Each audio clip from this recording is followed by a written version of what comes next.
Good morning, everyone, and welcome to our SWAC football head coaches media session for Monday, September 29th. Coaches availability will begin at approximately 10:05 with Alabama A&M head coach Sam Shade. He'll be followed at 10:15 by Coach Eddie Robinson with Alabama State. 10:25 will be joined by Coach Cedric Thomas with Alcorn State. 10:35 we'll have Coach Raymond Woody with Bethune-Cookman. 10:45, we'll have Coach James Colsey with Florida A&M. At 10:55, we'll be joined by Coach Mickey Joseph with Grambling State. 11:05, we'll have Coach Alonzo Hampton with Arkansas Pine Bluff. And at 11:15, we'll have Coach Terrell Buckley with Mississippi Valley State. 11:25, we'll be joined by Coach Tremaine Jackson with Prairie View A&M. At 11:35, we'll be joined by Coach Terrence Gregg. Are you still enjoying your 11:45, we'll have Coach Chris Dishman with Texas Southern. At 11:55, we'll have Coach T.C. Taylor with Jackson State. We appreciate everyone taking this opportunity to join us. Just a couple updates before we get started. If you do have questions, we ask you please utilize the raise your hand feature to get your question in the queue. We ask you if you see several questions that are already in the queue, please limit your initial round of questions to one initial question. If we've got additional time in our coaches' availability, we'll work our way back to get additional questions answered. We ask you please ensure that your lines are actively muted unless you are asking a question, and please wait to be acknowledged prior to asking your question. We're about 4 minutes ahead of schedule for 10:05 availability of Coach Shade, so we'll pause here momentarily. We appreciate your patience. Thank you.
All right, once again, if you do have any questions for our coaches, we ask you please utilize the raise your hand feature to get your question in the queue.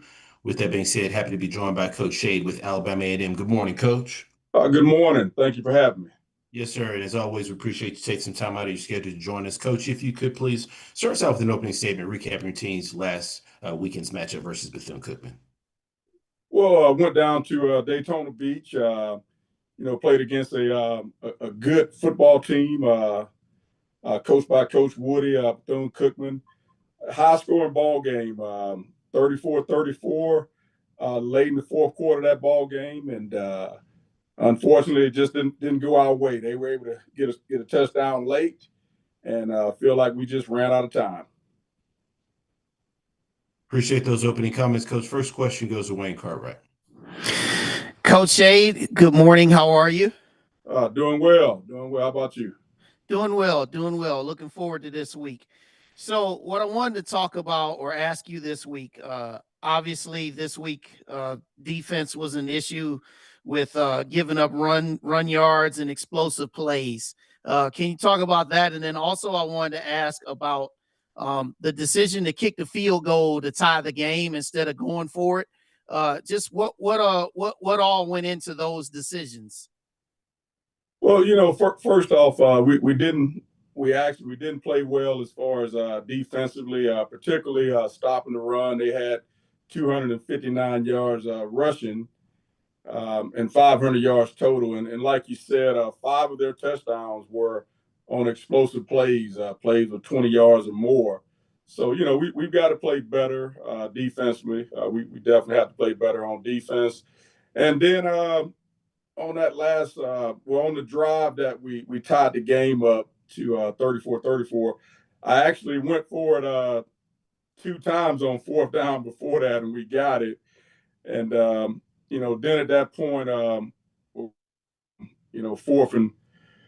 4th and goal just felt like, didn't want to go back to the well again. And, we had ran some time off the clock. So felt like, okay, let's tie the game up. And they hadn't scored on our defense since early in the 3rd quarter.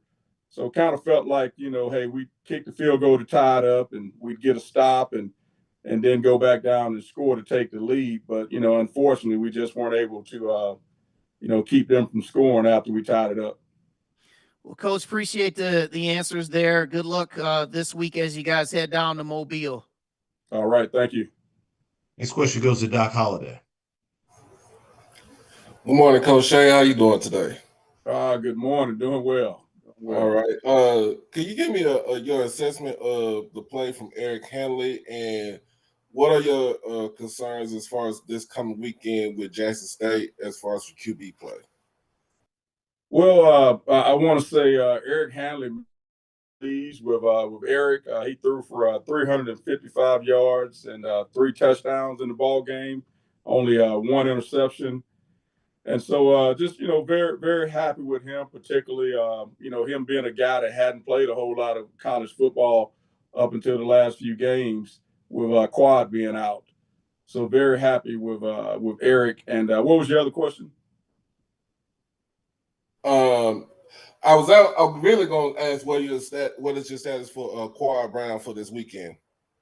Well, Quad actually dressed for the ball game on Saturday, and just in warm-ups, he just wasn't quite ready to go, and so we held him. But hopefully he'll be ready for this week's game. All right, thank you, Coach. All right, thank you. Next question goes to Marvin Nichols. Good morning, Coach Shade. How are you? Doing well. How about you? I'm well, thank you. Coach Shade, as a first-year head coach, you came into this SWAC opener knowing how much a win would really mean to you, the team, and the Alabama A&M community. How tough is it to come so close and fall just short, and how do you channel that disappointment into preparing your players to still fight for a top spot in the SWAC East for the rest of the season?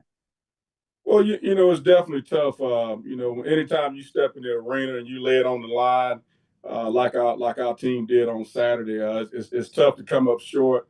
But what I told the team after the ball game, I said, look, I mean, there's still a whole lot of football left to be played in this season, and a lot of our goals are still out there in front of us. We just gotta, be better as a team, and own up to the mistakes we made and clean those things up. Awesome. Well, good luck to you this weekend against J-State. Talk to you soon. All right. Thank you. Next question goes to Perry Daniels. Good morning, Coach. Good morning. Coach, after that tough loss in Florida, now you have the defending national champions on your schedule. Talk about what you've seen from this Jackson State football team on film.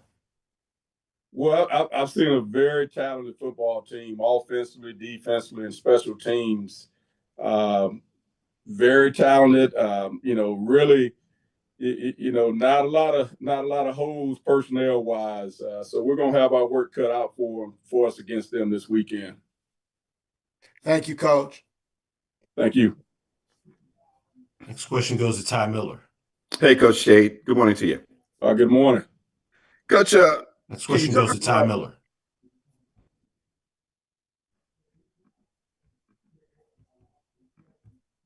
Can you hear me there? Hello?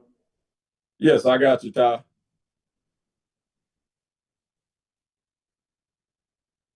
I think Ty's on mute. Okay. What about now? Issues. Got you. All right. So Jackson State has a lot of balance on offense with their running and passing games. As a defensive-minded coach, which is your background, of course, how do you attack that in terms with your defense when you're facing an offense that's as prolific as Jackson State's? Well, we just faced a pretty balanced offense in Bethune-Cookman. They actually, had almost the same amount of rushing yards they had passing against us. So, like I said before, we've got a lot of work to do defensively to get prepared for a team like Jackson State, especially their offense being as balanced as they are. Being able to run it and throw it. It starts with us stopping the run. That's we have to start at. We've got to start at stopping the run, trying to make those guys one-dimensional, and so that's where it starts for us. Okay, thank you. Thank you. Any final questions for Coach? Andrew, I do have a follow-up if you don't mind. Yes, sir. Sam, with your first SWAC game under your belt, what difference have you found in this league's play as opposed to where you've been coaching in the past? Well, it's still football. We're still putting 11 out there, and they're putting 11 out there. So, that part of it hadn't changed. Obviously the athletes are a little bit different, particularly, Bethune-Cookman. They had some guys, particularly some of their skilled guys offensively, were, very athletic, very skilled. But, at the end of the day, you're still putting 11 out there, and they're putting 11 out there. All right. Thanks a lot. Any final questions for Coach? All right, we'll take a question from Perry Daniels. Coach, scheme-wise, were there any surprises from that Bethune-Cookman team this past week? Well, actually, there really wasn't. They were who we saw on film. I said it last week. They were very balanced on offense, and that held true offensively. And defensively, we were able to make some, do some things against their defense. Offensively, we had 480 yards of offense against them. But like I said, part of me feels like we just ran out of time. We moved the ball down to the 25-yard line after they scored to make it 41-34, and if we had a little bit more time, I think we might have gotten the end zone. It was a great football game, Coach. Thank you. Thank you. Coach, as always, we appreciate your time. Look forward to speaking to you again next week. All right. Thank you. Thank you.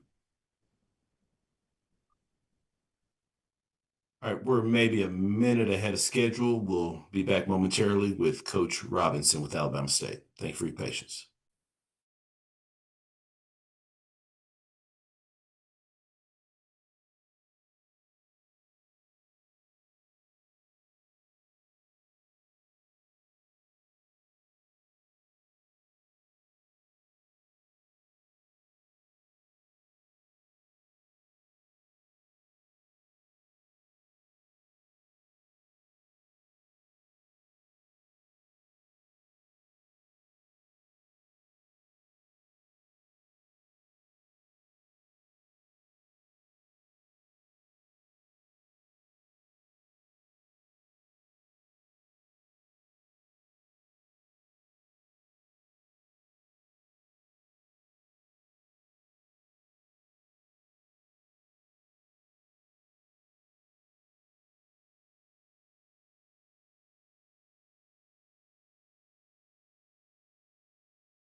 All right, once again, if you do have any questions for our coaches, please utilize the raise your hand feature to get your question in the queue. With that being said, happy to be joined by Coach Robinson with Alabama State. Good morning, Coach. Good morning. How's it going? Doing great, Coach. And as always, we appreciate you taking time to join us. Coach, if you could please take a minute to start us out with an opening statement, recapping your team's most recent outing at Florida A&M. Yeah, we went down to Tallahassee, played Florida A&M, a team we hadn't beaten since they joined the conference. So it was good for our fans to travel down there, and we were able to get up early, 7-0. We knew we had to get up to a good start with a 3 o'clock kick. It was 14-6 at halftime. Had a turnover right before halftime, and we were able to keep playing hard and make a couple plays in the second half. I think in that third quarter was a big fourth down stop that could have went either way with a review, and fortunately it went our way, and that kind of gave us the momentum to kind of push ahead. Marcus Harris scored 3 touchdowns rushing, but whole squad was a kid that rushed for 125. He just ran really tough, small guy that's really kind of finding his groove. And Jalen Jones scored a touchdown. So fortunate to come out there with a win. We know it's a tough place to play, and like I said, the last couple of years, FAMU's been having our number, so it was good to get a win over them this time. Coach Cody, I know, get those guys moving and playing hard and doing all the things they're going to do to get back on track. So just fortunate to leave there and get us the W. And then this week we have homecoming, so we have all those distractions and things that don't really pertain to our football team, but we got to make sure we stay focused. And Coach Woody and those guys are off to a good start, so we know they're going to come here. It's going to be a tough ball game every time we play them. It's down to the last possession, close game, so we're expecting a real tough game. Appreciate those opening comments, Coach. First question goes to Doc Holliday. Coach Robinson, how you doing this morning?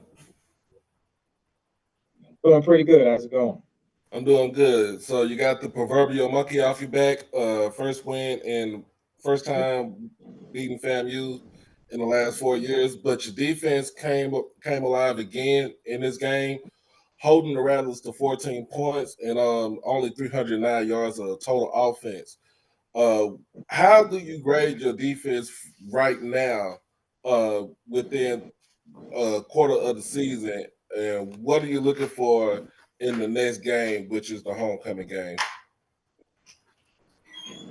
Yeah, so we're improving. That's the good thing. Our communication was a lot better. They had some good route combinations that can give you trouble, so guys were able to fight through and not have guys wide open. We tackled pretty good for the most part, but I think we still have a way to go. We still have a lot of improvement. We didn't get any turnovers, so that's always a goal, is to get turnovers. But I like the direction that we're going. We're playing hard. We're playing violent, tough, those type of things. But overall, I still think we have a way to go to really get to where we want to be. And so I think that's the defense. All right, thank you, Coach. No problem. Next question goes to Wayne Cartwright. Coach Rob, congrats on the win. I know you guys have gone from a team that you hadn't been able to beat to a team that you have beaten. You've beaten Bethune-Cookman all 4 times since they've been in the SWAC. And particularly about Bethune-Cookman with this game, their offense is really heating up with Cam Ransom and Malik Huggins and also Javon Ross this weekend. So with all of the offensive output that they've had, getting nearly 1,000 yards in 2 games, what are some of the initial views that you guys have about slowing down this Wildcat offense? Yeah, I mean, I have a lot of respect for Cam as a quarterback. Tough kid. I mean, we played against him last year, and he's a physical kid. He ends the runs. He's trying to score. He can make a lot of the throws. They have a lot of speed on the field. So for us as a defense, we just got to go out there and compete and try not to give up the explosives. I mean, last week you saw that they had a lot of big explosive plays. So it's going to be a tough matchup. I mean, they present a lot of problems in the things that they do offensively, and it starts with the quarterback. And so we know for us, we got to communicate well. We have to tackle well. You have to go out there and try to play a perfect game defensively, or else you get exploited. Coach Woody and those guys are always first or second in the conference with the fewest penalties, so they don't hurt themselves. So, it's going to be a big ball game. And so we just got to go out there and try to win each day and prepare and really know what they do. But then physically, you have to go out there and try to stop it. Well, Coach, appreciate the comments as always. Congrats on the win again, and good luck this week against Bethune-Cookman. Appreciate it. Thank you. This question goes to Perry Daniels. Good morning, Coach. Good morning. How's it going? Super fantastic, Coach. Congratulations on a big win there. Appreciate it. Coach, talk to me about what was the difference in this contest as opposed to the last 4 contests against these Florida A&M Rattlers. Well, the last 4 were all close games. I mean, sometimes the score seemed like it wasn't, but it was one of those games where probably third, fourth quarter there was a play or two that went against us. I think the difference here, we were up 14-6 at the half, and I think coming out in the third quarter, they had a big kickoff return. They had a big drive, and it was that 4th down stop. I think if that goes the other way and they're able to get that first down, it could be a 14-14 ball game, and it could go a lot different. So I think the guys were just able to execute in the third quarter and kind of separate ourselves, but it was still a game that you never felt like you had control in until like the very end. So a lot of hard work on both sides, and both teams competed to the very end. So I think with that big stop in the third quarter was kind of the difference, in my opinion. Well, again, congratulations, Coach. Not a lot of conference coaches can say that they've won in Bragg Memorial. Thank you. Next question goes to Troy White. Good morning, Coach. Congratulations on your win in Tallahassee. Thank you. Appreciate it. It's bittersweet for me to say that because I was out there in that hot sun and I'm a Rattler fan, but congratulations. Everybody is going to take this upcoming game with Bethune-Cookman as a build between quarterbacks, but I think more importantly, it's going to be the running back play. And this weekend, young Jameer Holtzclaw had a very big game, especially in the second half.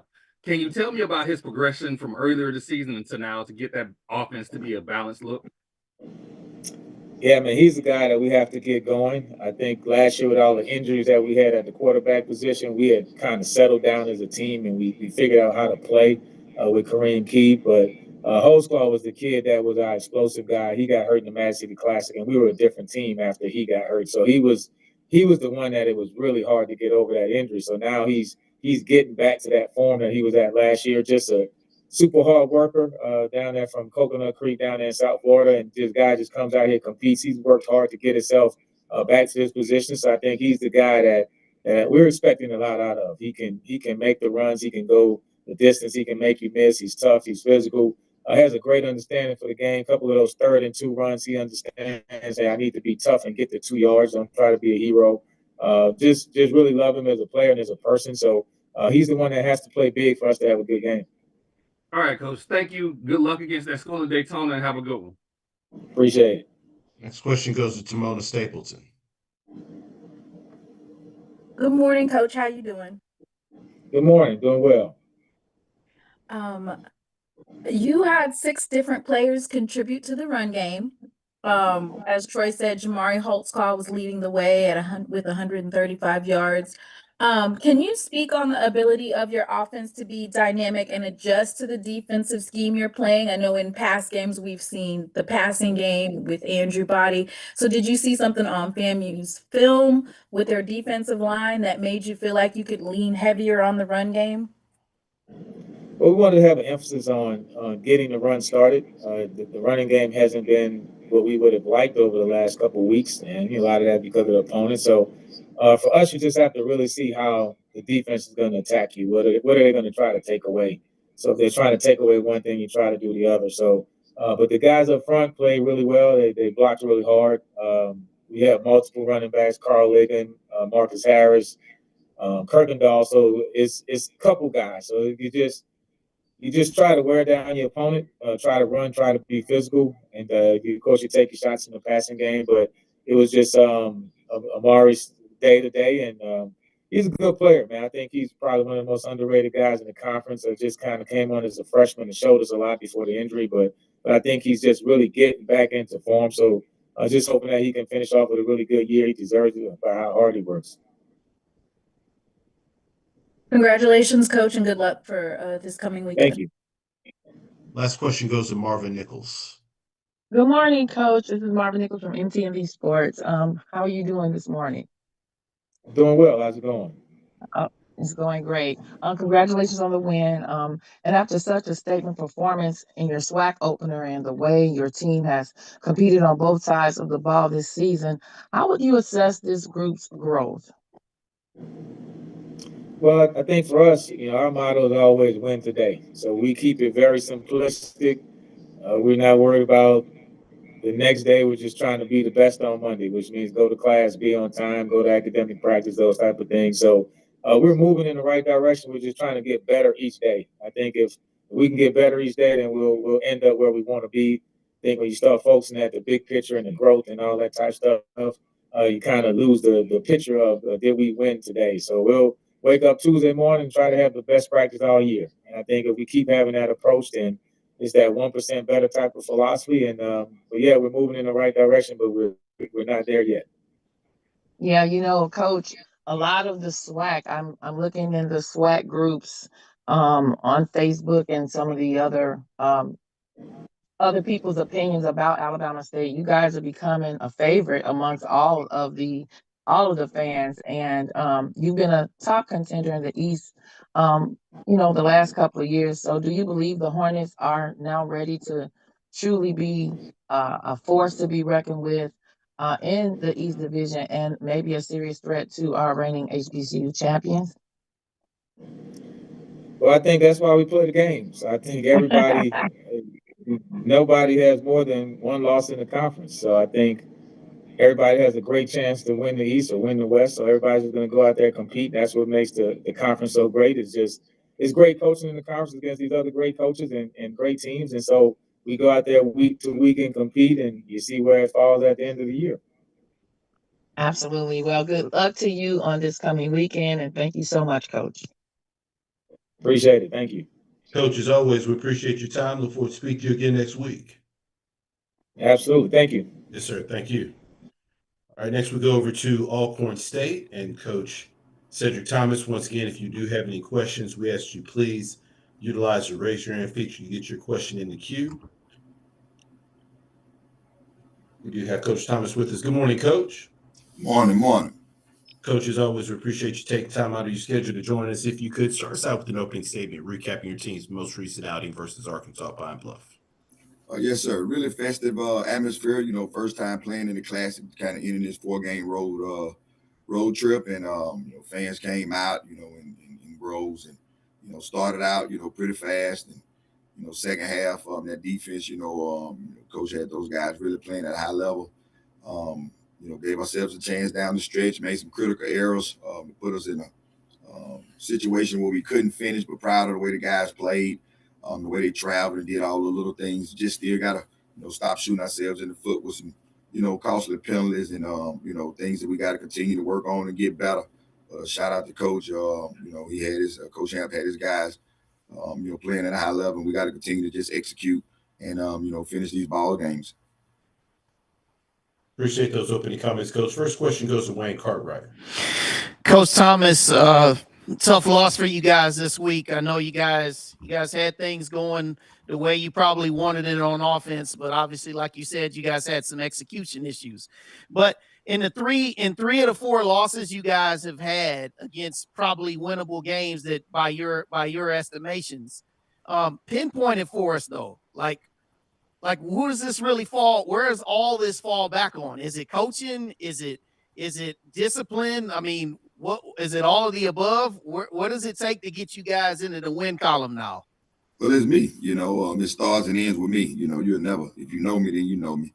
I never, fault anybody else. It starts and ends with me. I got to do a better job of getting the message, trickling down to the guys from the coaching standpoint and players.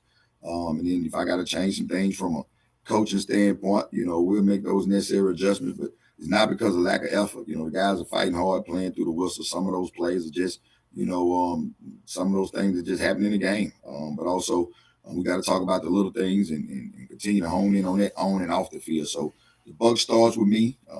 We'll, start in the morning again and get ready for this PV team. But ultimately, I'm the captain of the ship, and it all lands on my shoulders. Well, Coach, good luck this week, and surprisingly is your home opener in your 5th game of the season. Good luck. Appreciate it. Next question goes to Perry Daniels. Spoken like a true leader, Coach. Good morning, Coach. Good morning, sir. I hear you accepting the responsibility, but let's talk some numbers. Your team is currently 12th in the conference in rushing defense. You've given up 218 yards a game and 10 touchdowns on the ground. How do you address that? A couple of things is just, some important pieces being missing. We had two deemed ineligible and one is out, with a laborman. That really impacts, what we're doing up front. But there's some guys that, starting to come along here lately that we just got to find spots that we didn't really expect those guys to have much input, of what we was doing up front. And so now we kind of getting those guys in form, from a teaching standpoint, a progression standpoint. And so, like I told the guys, we ain't gonna make any excuses. If we got to put 9 guys, 12 guys, however many guys we got to put in the box, we got to do that to be able to stop the run. And so we'll give it a big shot, this week and move some guys around to make sure we can just be formidable, versus this run game because we know, PV is, dynamic on both aspects, but really in that run game, we really got to anchor down and give ourselves a chance. Thank you, Coach. Good luck this week. Appreciate it, sir. This question goes to Doc Holliday. Coach Thomas, how you doing today? Oh, I'm blessed. About yourself, Doc. I'm doing good. You talked about all 3 phases of the game, offense, defense, and special teams, but special teams has been your Achilles heel for the last couple of years. What are the things that you want to try to improve on going up into this game against Prairie View? And just continue to do what we do in practice. That's the craziest thing. We finally get the punt situation squared away with no mishaps. We've been 100% on the field goal aspect just from operation in the first extra point. The short snapper rolls the ball back there, and you just sit there and you say, man, what else can we do besides continue to work at it? It's the first thing we do, at practice, just from an attention standpoint to make sure we show the importance. And so we just got to continue to execute and continue to do it because we don't have those miscues, inside of practice, and we put a premium on it, and so we just got to put it all together on Saturday. Appreciate it, Coach. Yes, sir. Next question goes to Timona Stapleton. Good morning, Coach. Good morning, ma'am. So just a flip side of it, looking at some of the things that your football team was able to do well was, of course, rushing. You had 290 or 272 net yards rushing, and Jacorian Sewell was leading the way with 228 yards and a net of 225 with 2 touchdowns. Can you talk a little bit about Jacorian Sewell, your running back room, and your offense? It starts with the O-line. Those guys are playing at a high level, creating holes and getting up to the second and third level. And, Sewell is the face of the program, just so excited about him and really just want to win, not only for him, but, all the rest of the guys. But he's definitely one who, stood the test of time behind Javion and Nico and all those guys. And, everybody's just trying to do it extra. Whatever they can do to help him, win and be successful along with, the rest of the guys who do it the right way. But phenomenal person, really good football player. And so we expect him to do that every Saturday. Now we can just get, a lot of more guys to be able to just have that same fire and that same intensity for 4 quarters. We'll find ourselves on the right side of some of these wins. All right, thank you. Is there room for a follow-up question? We actually have 2 in the queue. Okay. Okay. And good luck, Coach. Appreciate it, man. Next question goes to Troy White. Good morning, Coach. How you doing today? Good morning. I'm blessed. All right, so everybody wants to talk about the rushing attack in this upcoming game against Prairie View. But looking at the stats, you guys have some big-time playmakers in the passing game. It just seems that you weren't able to make enough plays in the previous game to get you over the top. Tell us a little bit about your receiving core and their big play ability. That's the most intriguing thing about, all the games besides the Mississippi State game. We got guys on the edges that can, when opportunity presents itself, we can make those catches and just got to be consistent. But, we just find in the most opportune times to just shoot ourselves in the foot. We drive the ball to about the 13, 14, and, we got almost 30 yards worth of penalties. If we don't bobble the snap on the field goal, we're in field goal range, but we're down 4. Even the A&M game, the last drive, we got opportunity and just run out of downs. And so, those we're excited about where we at. We just got to, do all the little things. And I think, when they're not with us, just being on the field from a practice standpoint in the building, that's one thing, but we got to do all the little things off the field. And that's kind of what, we got to just, put our thumb down on. We're playing hard. We're playing with a sense of urgency. It's just those small things that end up being big things, such as the penalties. But that wide out core, is pretty good. And they got to continue to catch the football and block on the perimeter. And so we'll keep giving it to them when time permits, but we just got to put it all together from a holistic approach so we can get this win. All right. Thank you, Coach. Good luck this weekend against PV. Appreciate it, sir. Last question goes to Doc Holliday. All right, Coach, had to spin back around the block. Mm-hmm. Going into the game, into your first home game against Prairie View, what are the things you want to try to improve as far as getting the fans back involved with the team? It seems like a lot of fans have been down with the play of the team. What are some things you want to try to get improved for the team to get the fans back into the game? Just doing what we do every day, at practice, just looking at the fans, in the stadium, when I took a look at it, they're going to support, it's their institution, regardless of who's the coach and who's the players. They support this great institution, which is great. And so we just got to do what we coach to do and do what we do in practice. It'll be a different scenario if we don't do these things in practice and it's showing up in the game, and so we just got to do what we coach to do, on and off the field, and, do what we do, every day at practice. And if we do that, then regardless of who in the stands, we'll come out victorious, and that's what we got to work on. All right. Thank you, Coach. Appreciate it, sir. Coach, as always, we appreciate your time. Look forward to speaking to you again next week. Yes, sir. Thank you. All right, next we go over to Bethune-Cookman. Coach Woody, once again, if you do have questions, please utilize the raise your hand feature to get your question in the queue. That being said, happy to be joined by Coach Woody with Bethune-Cookman. Good morning, Coach. Good morning. Coach, as always, we appreciate you taking time to join us. If you could, please start us off with an opening statement, recapping your team's most recent outing versus Alabama A&M. It was a really good atmosphere. I know Coach Shade had his guys ready to go. We won the toss. Alabama A&M started with the ball and went on a 12-play drive, ended up with a field goal. Then we started our first offensive drive on our own 21 and went one play, 79-yard touchdown. A pass from Cam Ransom to Javon Ross. And, second quarter, we scored again. Kamani Robinson, 24-yard touchdown. And then again with Ricky Shaw on a 27-yard touchdown pass from Cam Ransom. And then 27-17 half, we were up.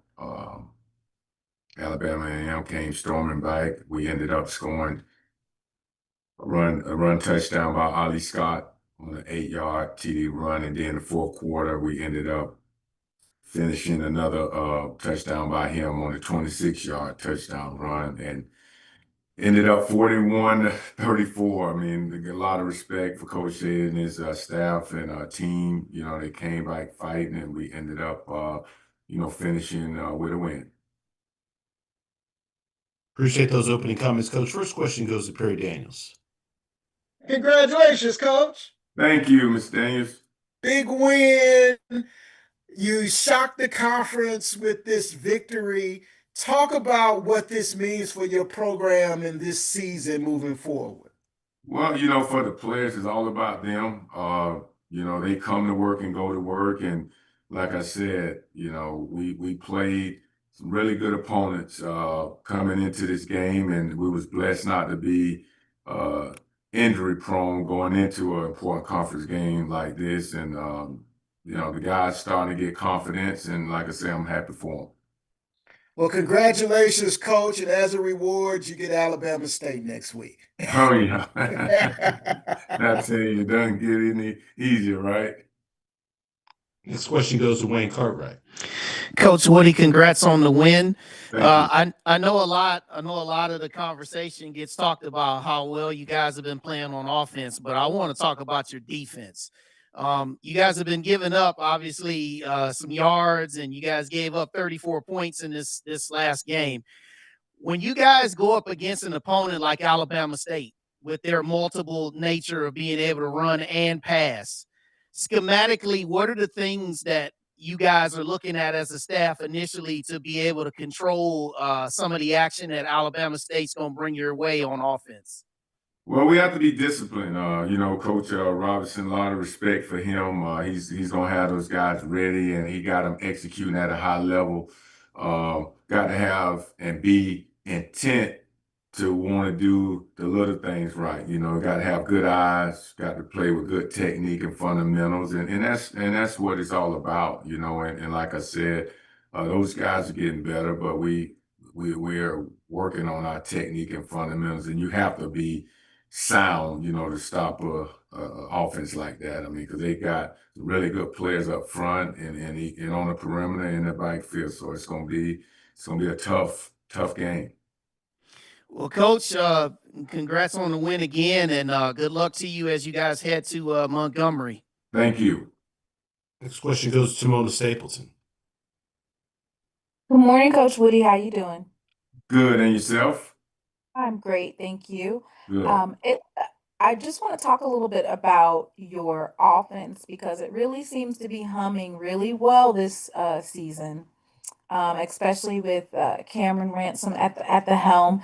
Can you talk a little bit about your balanced offense this year, and your players and how they're gelling and how that's working in your favor towards competing well in the SWAC? Well, I just think what happens is you got to go back and evaluate what you do in all aspects, and I think just the simplicity of what we're doing and how we're doing it is a big key to get that offense going and where it's going. You know, and it's not about what the coaches know; it's about what the players know. And I think we've made it less complex, and now the guys are understanding it and they're playing fast. Thank you, Coach, and good luck. Thank you. Next question goes to Troy White. Good morning, Coach. How are you doing today? Doing great, Mr. White. So everybody wants to talk about the quarterback matchup in your upcoming game against Alabama State. I want to talk about your big playability from your receiving core, mainly Javon Ross. I ask all the coaches every week about their young players. Javon Ross is a young player that's jumped off the screen recently. Can you tell us about him? Well, you know, he's not big in stature, but he's tough as nails now. I mean, he's the guy that's gonna be to practice before it starts, and then he's gonna leave after practice over, and then come back and watch film. You know, he's just one of those guys that you know, he's a local guy. Really excited about him. I mean, he plays bigger than what he is, but he's a smart guy too. And one thing about him, he's a selfless player, and that's what I love about him. You know, it doesn't matter who gets the credit, and for him, you know, just getting that confidence, getting his first college, you know, touchdown, that's going to keep giving him confidence to want to be better and better each week. All right, Coach. Thank you. Thank Good luck you. against Alabama State this week. Thank you. Next question goes to Marvin Nichols. Good morning, Marvin Nichols from MTMV Sports. Good morning, Coach Woody. How are you? I'm doing well, and yourself? I'm doing great, doing great. Just one question. Despite a couple of interceptions, Cameron Ransom delivered 2 touchdown passes and kept the offense moving. What impressed you the most about his ability to stay composed and respond after the turnovers? Well, I mean, you know, at the end of the day, when you get, you know, one of your players come off and say, you know, Coach, you know, I made the wrong read. Don't worry about it, Coach. I got your back. I mean, I got the team's back. I mean, that really, you know, had me excited because, you know, that young man, he wants to do everything you ask him to do. And sometimes he tries too hard, but for him to tell me that, hey, Coach, you know, I understand the whys, and that's what you want to know, you know, do you understand the whys? And he said, yes, I do. And he, like I said, he came back and showed composure and led us to a victory. Yes, well, he's an outstanding player, and seems like everything is going so much better for you this season. And so, congratulations on this win, and good luck to you this Thank coming you. weekend. Thank you. Next question goes to Ty Miller. Hey, Coach. Good morning to you. How you doing, Mr. Miller? I'm good. Coach, last season against Alabama State, you got off to a fast start, but came out in the second half to a slow start, somewhat similar to this year against Alabama A&M game last week. What are you doing to come out in the second half to get off to a better start? What needs to happen there? Well, we have to, we have to make the adjustments and we have to win the middle eight. We have to finish strong. When we come out, we understand you learn from your mistakes and you got to capitalize. We put these guys in situations throughout practice, so we can see how they respond. It's situational ball, so that's what we've been talking about since spring and throughout the summer. And, those guys, they're going to get all different type of situations every day. All right. Thanks, Coach. Thank you. This question goes to Brandon King. All right. Good morning, Coach. How you doing? Good morning, Mr. King. Wanted to kind of just follow up on a question about your offense, which is kind of in the topic of discussion.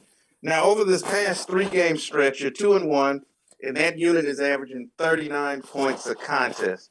And you mentioned earlier about simplicity and things of that nature. So my question is it the performance that you're seeing? Is it what you envision when you put these pieces together, or has their performance during this stretch exceeded even your expectations? No, very much so. We know that, obviously with young guys, a mixture with returning guys, what we can be, the identity part of it, we've been talking about it since spring. We want to be able to run the ball, we want to be able to throw the ball. And right now, we're progressing. We're not there yet, but we're getting better each day, and it shows, So we expect the things that we're doing, but we want to be better. Thanks, Coach, and good luck against Alabama State. And like I said earlier, it doesn't get any easier in the SWAC. Oh no, I love the SWAC, and like I said, I know Coach Robinson, great coach. He's gonna have his guys ready. All right, good luck. Coach, as always, we appreciate your time. Look forward to speaking to you again next week. Thank you. Yes, sir. Thank you. All right, next we go over to Florida A&M and Coach Colsey. Once again, if you do have questions, we ask that you please utilize the raise your hand feature to get your question in the queue. We ask you please limit your questions to one initial question. If we have additional time and our coaches' availability, we will work our way back around to get additional questions answered.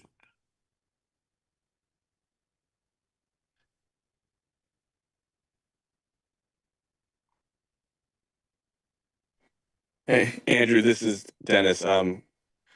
Let's give Coach a minute or two. If not, we'll need to move it to the end of the call due to him being at the service for Trooper games. Absolutely. So we can actually rotate Coach to 12:05. Appreciate that, Dennis. So we'll actually pause here momentarily, ladies and gentlemen. We'll be back approximately 10:55 with Coach Joseph with Grambling State. Thank you for your patience.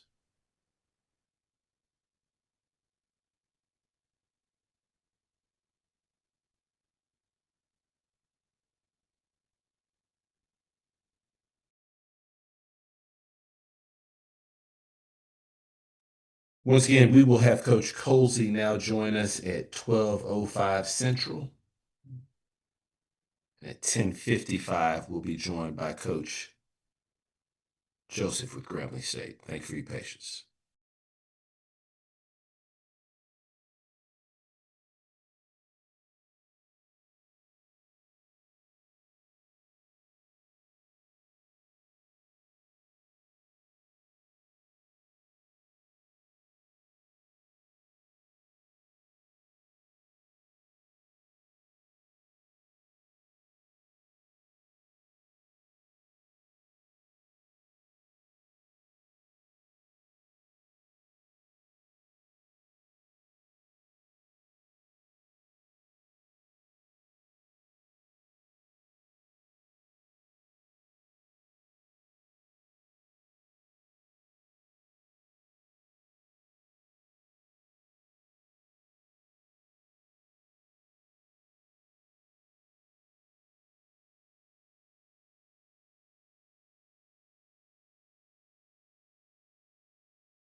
Once again, if you do have questions for our coaches, please utilize the raise your hand feature to get your question in the queue.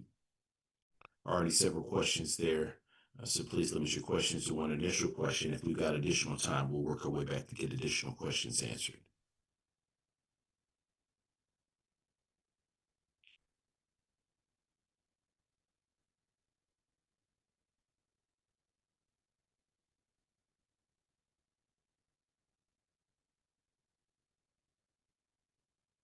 All right, with that being said, we're happy to be joined by Coach Joseph with Grambling State. Good morning, Coach. Morning. How you guys doing? Doing great, Coach. And as always, we appreciate you taking time out of your schedule to join us. Coach, if you could please start us out with an opening statement, recapping your team's most recent outing versus Prairie View A&M. Well, take our hats off to PV. Coach Jackson's got a very fine ball club up there. We didn't play our best ball, but it happens. It happens. We got to be better. Stopping the run, we got to be better and not turning the ball over. It just didn't work our way. And I'm telling you, I thought we had a great week of practice, but you get judged by these games, and we didn't come through with it. So we're back in here today to focus on ourselves this week, and then try to fix some of the things and not leave some of the bad plays on film. And not be a repeat offender. So take our hats off to PV. We didn't play our best game, but it doesn't matter. They won the game, and we got to do better. We can't let them beat us twice. Appreciate those opening comments, Coach. First question goes to Matt Billinson. Good morning, Coach. I'm just curious, when you look back through the film, what offensively led you guys to start the game such a slow start? I mean, you guys had 6 3-and-outs, 1 touchdown. Yeah, we getting some unscouted looks, and it takes some time for us to get going with it. But that's on me. I gotta do a better job at just getting generic plays that it's good for any front. And we want to identify the box on our run game, and they did some different things. So we gotta make plays also. Like we gotta make those catches, and we gotta get a hat on a hat. So we gotta do better. Of executing, but I got to do a better getting the plays called, better plays called. Zay had done a really good job for the first couple of weeks of, taking care of the football. Obviously, the 3 interceptions hurt. I guess just what do you feel like Prairie View did, pass defense-wise to cause some confusion there? Drop 8. You don't see much drop 8. Drop 8, when you're releasing 4 receivers, everybody looks covered. And we spoke to him all week about taking the quick ball. Anytime you pat the ball and drop 8, they got you, because that's what they want you to do. Because now the receivers, we have to do a better job with the receivers when they do see drop 8, when they find grass, to just stop. Because, you actually do over route to get to the opposite hash, but somebody's standing on that hash. So why run and get covered? So I have to do a better job. Offensively, we got to do a better job with our skilled kids when we get drop 8, because this is a copycat league. We're going to see it again. So we met with Zay yesterday. We're going to meet with Zay again today. We got to do a better job with it. That's on me. Next question goes to Wayne Cartwright. Coach Joseph, good to talk to you again. I know it was a tough game for you guys, 4 turnovers, just getting 266 yards of total offense. And you talked a little bit about schematically what Prairie View was doing to you guys. But as you get into this bye week, what in specifics are you guys going to need to do to turn not just your offense around, but also being able to develop more explosive plays in your offense as you get ready for a Texas Southern team on the 11th? Yeah, we got to do a better job, like I said, of just getting a better game plan. That's a generic, because it's week to week in this conference that you see something one week, and then the next week they're doing something different. So we got to get them ready for the unscouted look. So we got to have plays that is good against everything. And when you're dealing with a young team, we got young skill kids. At one point in the game, we got 3 redshirt freshmen and a sophomore quarterback, and redshirt freshman at running back. So we got to help them. We got to help them with the play calling, and to get us to start fast. But like I said, that when you lose around here, it's on me. It's on me. I take accountability. I know people get tired of me saying it's on me, but I'm the head coach. So I got to do a better job with this entire football team when we lose games like this and we don't play our best game, especially after the week we had a preparation. I thought was one of the best weeks we ever had since I've been here, but it just didn't show on the field on game day. Well, Coach, always good to talk to you. We'll talk next week. Enjoy the bye week. I appreciate it. Next question goes to Troy White. Good morning, Coach. A tough week this week. I appreciate you taking full responsibility for the loss. Question on Prairie View was able to run the ball at a very decent clip, 6.1 yards a carry. Do you think the turnovers attributed for them having the ball as much as they did and were able to convert over and over again in the run game? Oh, I think, we definitely we didn't gap it out. We didn't do that. So we also have to make sure that we in our gaps, that we're in our gaps, because like I said, everybody's trying to run the ball us, and everybody's going to run the ball if we let them. So we got to do a better job as a staff of making sure that we have it gapped out. And the turnovers came, it's drop 8. It was tough for him. It was tough. I just remember when Dave Aranda used to do it to Joe Barrow, and it was hard because you're looking and it's 8 people back there, and you got 3 or 4 people running routes, so everybody looks crowded, looks covered. And so now we got to find grass. So like I said, we got to do a better job, but I'm always going to take responsibility because, a loss is not the end of the world. And I want Grambling fans to know that. It's not the end of the world, but it's something that we need to fix, and we're going to get it fixed. All right, Coach. Thank you for your time. Good luck going forward. Thank you.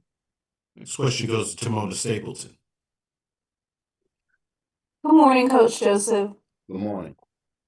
I hope you are well. I wanted to talk a little bit about Tissette. He did have 3 interceptions for this particular game. Can you talk a little bit about your choice to stick with him and moving forward? Do you plan on still utilizing him as QB1, or maybe switching it up a little bit? No, Tissette's our guy. Once he's our guy, he struggled. It's one game. He struggled one game. So I'm not going to pull him. I probably should have put Ash in, but I was going to see if he can play through it. He can play through it. It's a little different. College football. He's the highest paid probably on the team. So he's got to learn how to play through it. His first time seeing drop 8. With live bullets. And it does give you problems. And we like I said, we got to get a better game plan for him, and he has to play better. He understands that. But no, he's our guy. He's a guy that'll start next week, and he's a guy that that we got to stick with. We can't play musical chairs with this quarterback room. Thank you, Coach. Good luck. Thank you. Next question goes to Perry Daniels. Good morning, Coach. Good morning, Perry. How you doing? Super fantastic, Coach. Your offense is ranked 2nd in the conference under Xavier Tissette, so that is a really good indication of your decision there to stick with him. I want to talk about your special teams, though, Coach. Mm-hmm. The last few games, there have been some miscues there. What are you going to do in that aspect? Well, I met with Coach Ricard yesterday. We'll meet with him again today. We're going to have a competition. We're going to do more competition, with the snap. Peyton had 1 bad snap last year. He had 2 on Saturday night. I should have had Greg Rivera ready to go when he had the first bad snap. They got to do what they're coached to do on special teams. I thought we covered kickoffs well. I thought the punt was bad. It was bad. We had a thing with Johnny, and he said, Johnny, if you don't get the look, you got to punt it. And he didn't punt it. He wanted to punt it, but his pressure came. It's bad communication. But you know what? He said it yesterday that they have to play better. And I understand that. And every time they go on the field, people only remember their mistakes. If you miss a field goal, they're going to remember that. If you don't cover the kick, they're going to remember that. So we're going to do a better job with our specialists this week, with our snappers and our punters. And we won't be, like I said, repeat offenders on that. You had a couple of drops this season too, Coach, on punts. Talk about that. We're going to switch out the punt returner. Good luck, Coach. Thank you. Like I said, Perry, I love you to death. I love your energy, man. But you're dealing with 18 to 22-year-old kids. And you got to do your best with them. But when you got to hold their hand to the fire, they understand. They understand that they know we'll make a change. So we're going to make a change there. Absolutely. Thank you, Coach. Good luck to you. Thank you. Several questions still in the queue. We're running short on time, so please limit your questions to 1 question. If we've got any time, we'll work our way back. Next question goes to Marvin Nichols. Hey, Coach. It's Marvin Nichols from MTMV Sports. How you doing this morning? Good, Mara. How you doing? I'm doing good. Quick question. Prairie View rushed for 224 yards and 4 touchdowns, which created challenges for your defense. On the other side of the ball, your offensive line they didn't allow a sack or even gave your quarterback. They gave him time to operate. So how do you balance the need to tighten up your run defense while recognizing the progress of your offensive line, especially after last year? We know that Crawley really didn't have a lot of time to throw, right? This year we saw that Tisa had plenty of time to throw, but really didn't make good of it. Well, on defense, we're going to look at the scheme, but also we always talk about being in your gaps. They got to be in the gaps. They got to do what the coaches ask them to do. If you're surfing backside, then you got to surf backside. We say get up the field, then get up the field. If you got pullers, and we tell them, hey, the DN, you go with the pullers, and the linebacker, you go with the quarterback. You got to do. They got to do what they're coached to do. So we're going to have a correction period tomorrow. And we're gonna ask them like, what were you coached to do? So we're gonna go back to practice and show them doing it the right way. Then we're gonna pull a game film up and show them. So we're gonna ask them like, can you not handle this pressure? Can you not handle this? If you can't handle this pressure, we need to know, because I don't need just practice players. I need game players. People say, oh, he's a gamer, he don't practice well. Well, I don't want you to practice well, that on Saturday you play bad. That don't exist with me. I think if you practice good, you need to play, but you need to do what the coach is telling you to do. And as far as the offensive line not giving up the sack, yeah, I was impressed with that, but it was only rushing 3, so he had time. But that's when he has to get the ball out quick, though. You can't push it downfield because they're dropping 8. So we want to get the ball out. So yes, they're doing a great job. We got to do a better job in the defensive run with the box and stopping the run. But I got faith in those guys. Those guys gonna get it fixed. They went here yesterday. They understand that. But we gotta just put our head down and focus on us this week and fix us, and then get ready for Texas Southern. Well, we look forward to seeing you guys on October 11th. Look forward to seeing you. Okay. All right. Last question goes to Zach Richardson.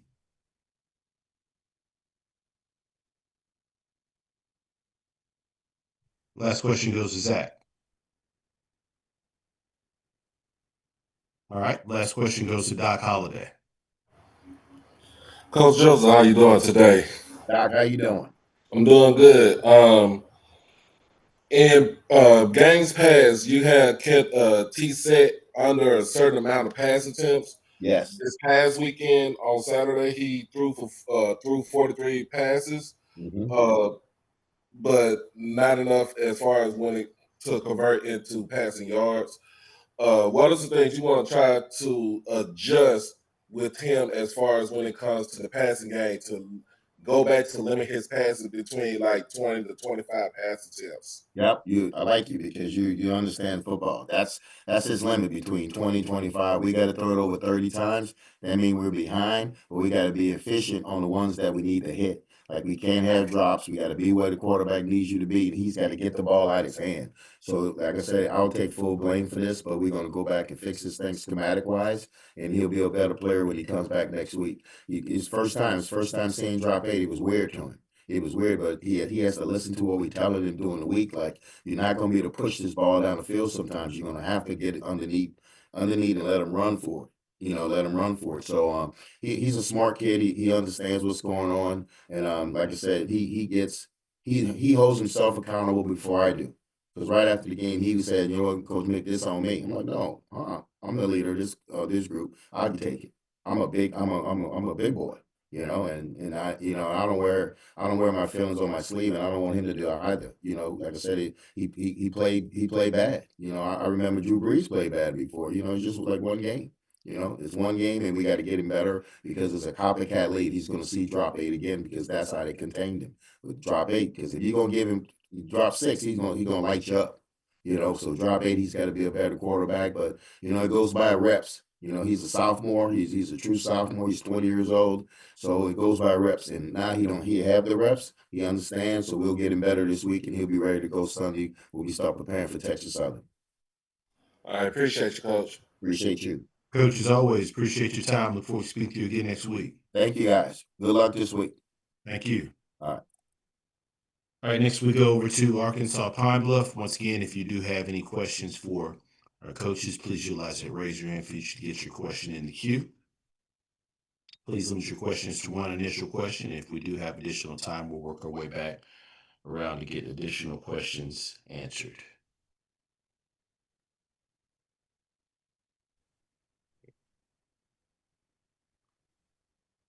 All right, with that being said, happy to be joined by Coach Hampton with Arkansas Pine Bluff. Good morning, Coach. Good morning. Coach, as always, appreciate you taking time out of your schedule to join us. If you could start us off with an opening statement recapping your team's most recent outing versus Alcorn State. Yes, we had an exciting game on Saturday against Alcorn in the Southern Hertz Classic. Highly competitive game. We knew it would come down to fourth quarter, two evenly matched teams, and we were able to come out with the victory. So excited about that. Appreciate those opening comments, Coach. First question goes to Wayne Cartwright. Coach Hampton, good morning to you and congrats on a great win and a great game. Appreciate it. So now that you do have this win and you're starting off the SWAC 1-0, I know Christian Peters, he threw for 323 and he scored that game-winning touchdown.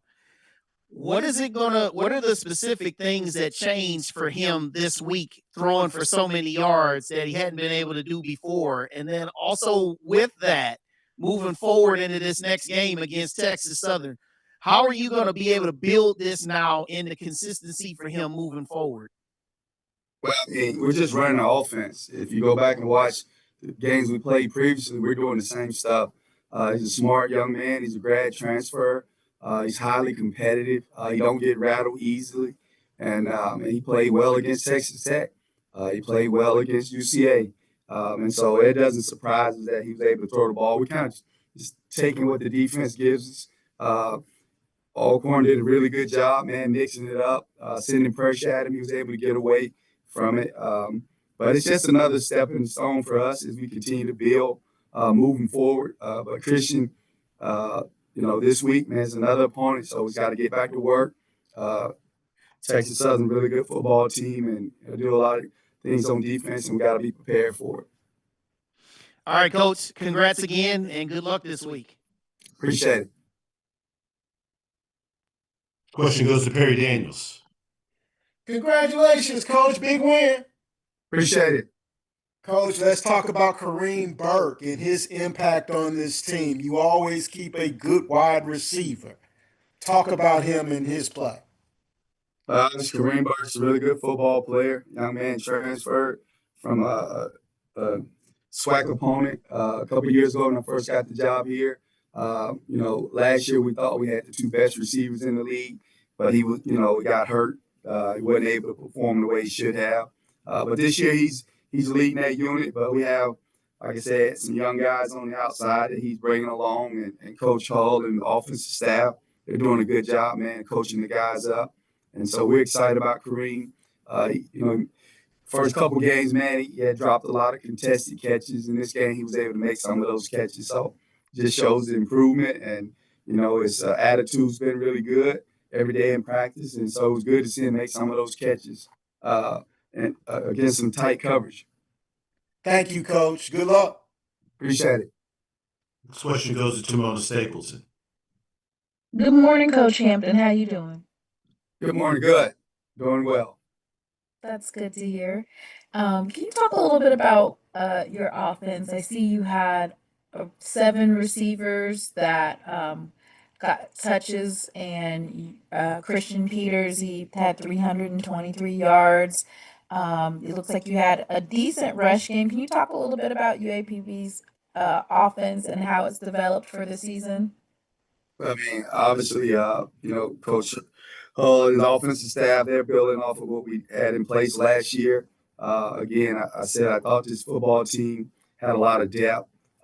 We were able to run the ball, able to throw the ball, got some really good tight ends, really good receivers, and the quarterback's a pretty good football player. So we just continue to develop and continue to grow within the system, and Coach will continue to give those guys more and more as we continue to move forward. But it's exciting to see them play the way they're able to do it, and to be able to take that last drive down there and get us a score, and then be able to end the game, without having to punt the ball and give them one more opportunity to win. So that's important to us, and our guys are believing. They got a lot of confidence. So he's got to continue to work and come to practice every day with the right attitude and just win the day. Good luck this week with your game against Texas Southern. All right, appreciate it. Question goes to Tanner Spearman.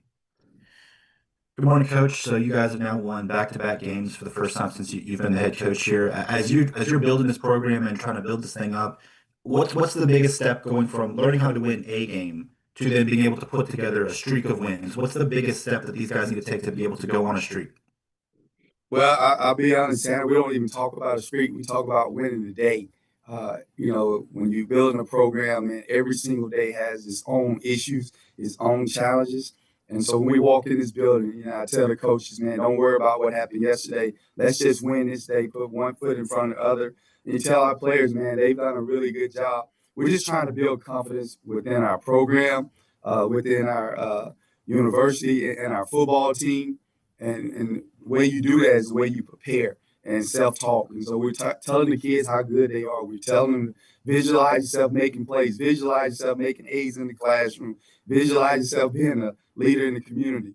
And so what we've been able to do is to do that consistently. And now as you win a game, if you win 2 games, now that's the expectations. We talk about having a competitive stamina, which means regardless of how I feel or regardless of how the day may go, I still have to put forth the effort to be able to win that day. And so that's what you're seeing in our program. We're not worried about trying to stack wins. We're just worried about winning the day. And when you can consistently win the day, you're going to have more wins than losses. And that's even about life in general. And so that's what we're building here. We're building men. You're mentoring them. And so we're headed in the right direction. But we got a tough opponent this week, man. So we got our work cut out. All right, thank you, Coach. Next question goes to Troy White. Good morning, Coach. Good morning. The last time I was on here, I asked you about your young players, and you gave me a couple names, but I'm looking at this receiving core, and I know you say you guys are just running the offense. They're jumping off the screen, 23 yards of reception, 35 yards of reception. Can you tell me about your young receiving core and how they've been developing over the season? Well, you got, Coach Ingram, Pierre Ingram, guy who was a Power 5 coach. He's been overseas and Japan the last 10 years. We're able to get him back. Him and Coach Hall, he actually, they worked together a long time before, and they kind of grew up in this system together, the old air raid system. And so, man, this guy is one of the best hires I've made. Does a really good job. He's really detailed. I tell people, man, we normally turn out the lights between me, him, and Coach Hall. I don't know, man, what time we leave. We probably don't get very much sleep, but I love it. And so what you're seeing is all the work that he's putting in behind the scenes with these young men. And I'll be honest, we got a couple more guys. We're probably going to get ready to give them opportunity in the next, couple weeks because they're earning the trust in practice. And that's what you want. You want a football team to know that if you put the work in, and your coach believe in you, you're going to get in the game. And so that's where we at as a program. We're going to continue to recruit high school players. We'll mix it in with some portal guys, but we want to build this thing the right way from inside out. And we know what it is. Once they develop, they'll obviously do what's best for them and their family, and we won't complain about it. We'll actually encourage them to do what's best for them. But, we got some really good coaches, and we're coaching these guys up. And like I said, I got a couple more guys we'd love to be able to unleash pretty soon. Well, thank you, because that's going to be an exciting offense to watch, and I'll be loving to see it the rest of the season. You have a good one. All right, appreciate it. Next question goes to Troy White. Apologize, Doc Holliday. How you doing, Coach Hampton? Congratulations on the win this weekend. Appreciate it, Doc. Talk about your defense. Even though they gave up 225 yards to Jacorian Sewell, you made stops where it mattered the most. What do you see? How do you grade your defense as of right now for this season and going on? But I grade them 1-0. That's what we are. We 1-0. We played a really, really good running back, and that young man on the other side of the ball. Coach Thomas is doing a good job with his program, and we knew going into it, we had to be able to stop the run. And we were right there a lot of times, and guys just, we didn't have gap integrity at times, guys not doing their job. So we got to be able to correct some things, and we will. We'll simplify because we got another great running back coming this week. We got to be able to stop. And so that's the frustrating part about it when you got guys and their coaches doing a really good job calling the defense. And man, we got guys wide open just to make the play, couldn't make it. The running back, he was just better. And so we got to be able to make sure we're rallying to the ball. But at the end of the day, we were winning at half. And then at the end of the game, we were winning. So that's how I grade the defense. It's all about wins. It's not about nobody really cares if you got the number one defense and you lose all your games, right? So the object is to win the game. We played great, complimentary football. Offense scored when they needed to. Defense got the stops when we needed to. And special teams made the plays when they needed to. So it was a big win for our program. All right, thank you, Coach. Mm-hmm. This question goes to Marvin Nichols. Good morning, Coach Hampton. How are you? How you doing, Ms. Nichols? Good morning. I'm doing well.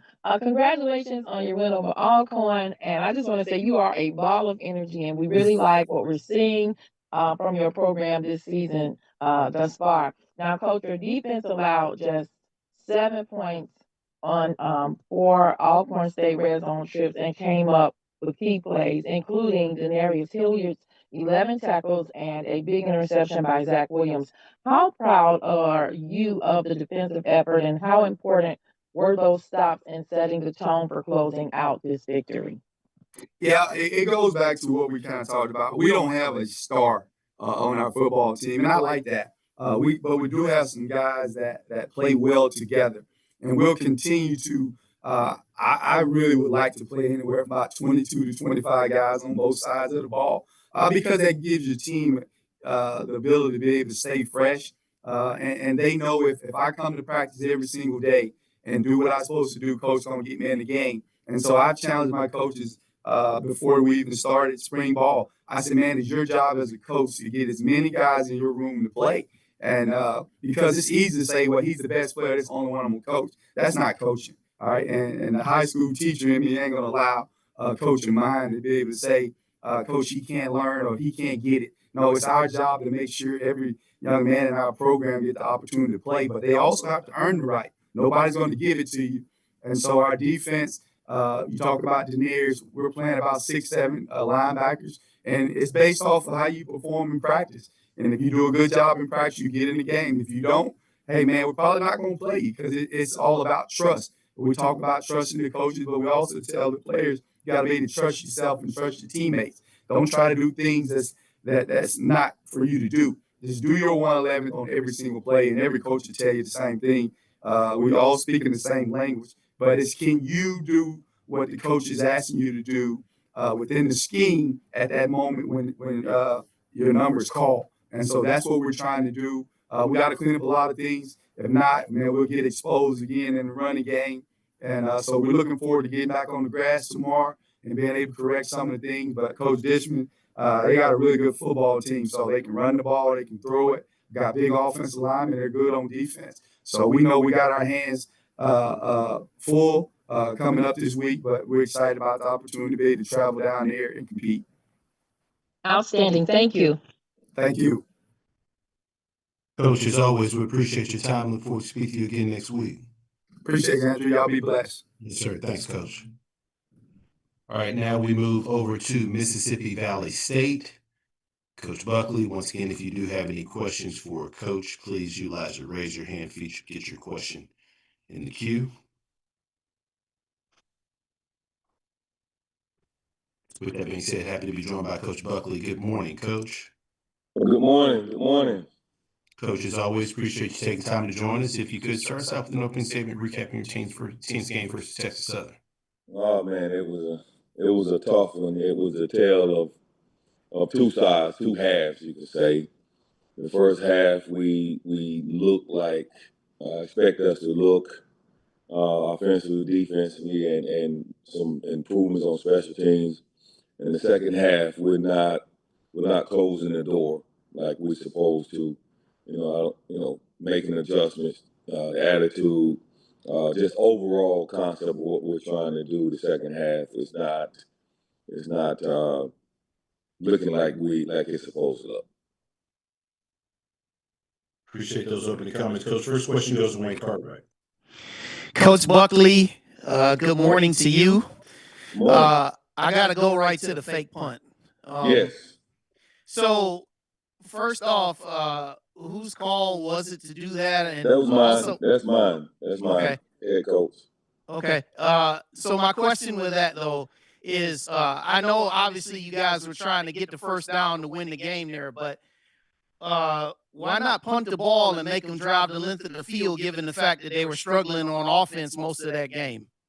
Well, if you notice, and that's a good point, we talked about all that. We are struggling a little bit with our snapping. As you can see, we gave them 2 points, snapped it over our head. We bounced the ball off the turf. All the things that goes into that decision, it wasn't just let's go for it to win the game. That was the leading thing. And they gave us the look that we wanted. You look at the tape, and there's a big hole there. One guy comes off his block and falls back to makes the tackle. So, hindsight is 20/20 like everything.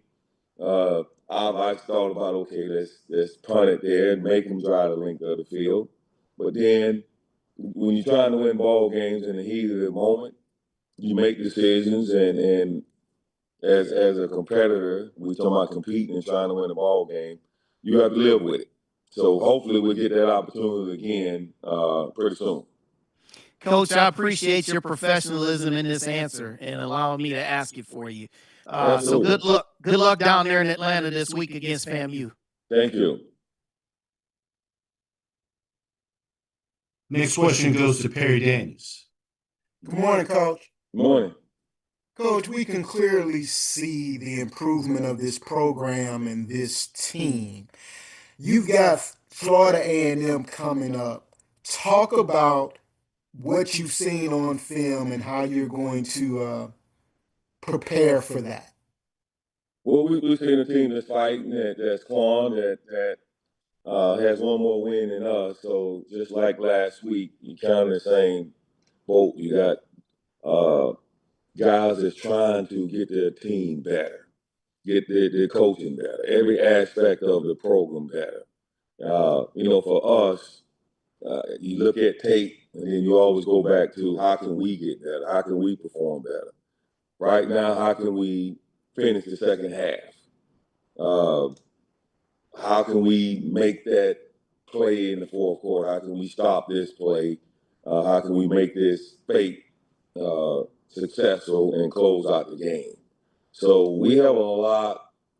What you see from FAM is enough to lose some sleep over, but trying to improve this program to the point where we can go out and compete and have a chance to win every ball game, you lose a lot more sleep over. So the concern is us. Thank you, Coach. Good luck to you this week. Thank you. Next question goes to Tamona Stapleton. Good morning, Coach. Morning. You guys are headed to Atlanta this coming week. It does look like you have the ability to pass and run. Can you talk a little bit about your offense this year? And it looks like you utilize Josh Brown the most. Is that going to be your QB1 for this coming week? As of right now, it looks that way. You evaluate when you haven't won a lot of ball games, which we haven't, and you have a lot of different players. Josh is obviously stepping up and doing a tremendous job. But the bottom line, again, is improvement on and off the field, which we're doing both. But the ultimate goal is to be able to close out goals. And what Josh gives us, throwing and running, right now gives us the best option to go out and compete and earn the right to close the door and get a win. Good luck this weekend, Coach. Thank you. This question goes to Troy White. Good morning, Coach. Morning. Big upcoming week against Florida A&M.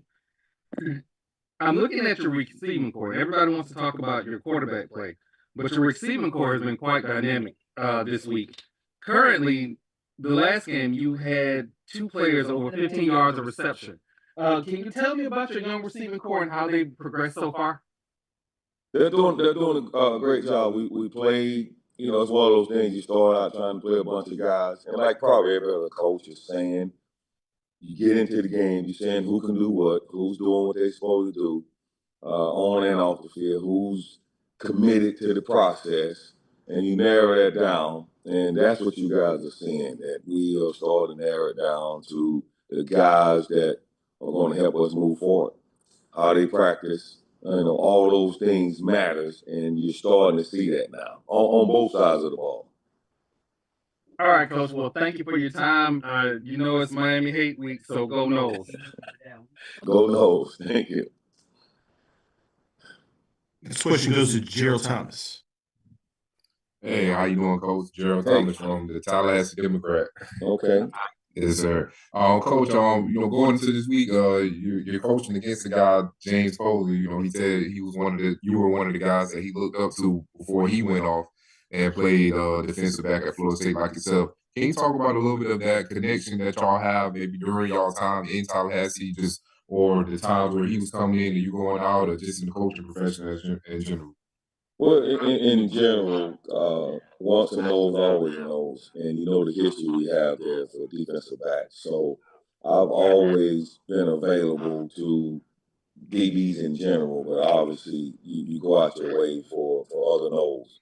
And Coach has reached out, I've returned, and vice versa. I've reached out and he's returned in favor and getting some of that knowledge that he has. So I'm so proud of him and really grateful for this opportunity for us to go out and compete. That's what we do, right? So we want to see kind of comparing wits and how this thing works out. I'm very excited for him, for all staff to go out and put our programs in the spotlight and see who comes out victorious. I appreciate you, Coach. Good luck this week. Thank you. Next question goes to Charles Bishop. How you doing, Coach Buckley?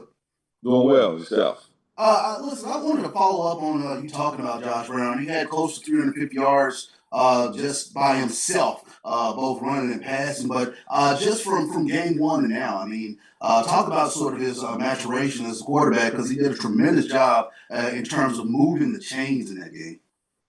Well, it's one of those things, the more you play, if you have the ability, you start to see things a little different in the first week. The speed is a little bit different. Our first couple of opponents, especially the 2 and 3, some of the top teams in the FCS, you see the speed, you see how it's supposed to look, and then you get somewhere else and it's not quite the same competition. It slows down for you. Now you start to see, okay, I should have made that throw there. I can make this run. And so that's what you guys are seeing, the improvement. It's slowing down for him. And now his true athletic ability with the knowledge is starting to be on display. I appreciate you talking to me, Coach. You're welcome. Thank you. Next question goes to Dwayne Nash. Good morning, Coach. Dwayne Nash from the Yard HBCU Sports and Hero Sports. How are you this afternoon? I'm well. Well, God, technically it's afternoon for me. I'm on the East Coast. Yes. I just realized that. Coach, I hope I'm not asking a repetitive question here, but what went into the decision to move a home game to Atlanta? And people tend to talk quite often about playing games in a pro stadium. Is there any preparation that goes into getting your guys ready to be playing in that type of situation? Well, it's a bunch of factors, but the one that, to me, on the positive side is a bunch of these guys want to play at the next level. They want to know what first class looks like. the big lockers, and how does that feel? You see it on TV all the time. Well, here's the opportunity to do that. So I'm for, if this opportunity presents itself where the team can experience something that the pros experience on Sundays, I'm all for that. Now the other stuff, being able to move it, that's the administration side. You know, we do our part as far as getting the young men ready, bringing the excitement, and what is this really about? Is this the experience that you cannot get anywhere else? Thanks, Coach. Good luck this week. Thank you. Coach, appreciate your time. Look forward to speaking to you again next week. Thank you. Thank you. All right, next we go over to Prairie View A&M, Coach Jackson. And once again, if you do have questions, please utilize the raise your hand feature to get your question in the queue. Coach, I know we're behind schedule, so we appreciate your patience. Good morning. Good morning to you. Coach, as always, we appreciate your time. If you could start us out with an opening statement, recapping your team's most recent outing versus Grambling State. Yeah, we went up to Dallas, played in the State Fair Classic. Really, really large crowd. My first experience, a lot of our staff's first experience in that environment. So shout out to Mr. Al Walsh for getting that environment and at a high level. Played against a really good Grambling team. We were able to do some things to kind of slow them down a little bit, but we were able to run the ball. We were able to be on the plus side of the turnover margin. We still got some issues we need to fix from a special team standpoint and offensively and defensively, but I was really proud of our guys for gritting out another win. We seem to put ourselves in these tight games here at the end and then have to grit them out. And so really proud of our efforts there and proud of our staff. Appreciate those opening comments. Coach, first question goes to Wayne Cartwright. Coach Jackson, congrats on the win. How are you today? Well, thank you. All right, so this trip that you have coming, you guys are going to play an Alcorn team that's winless and pretty hungry. For you guys, you guys had another game where you exceeded 200 yards rushing, but you guys had your struggles again in the passing game. Last week when I asked you about the passing game, you said that it was important to get it going because it allows you to be able to excel more in the run game. So with that pass game this week, going up against Alcorn, what are you guys going to specifically key in on to get that going this week?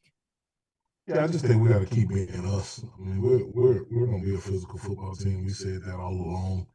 We got to throw the box open. I think that's what I said last week, and we attempted to. We got to connect on some things.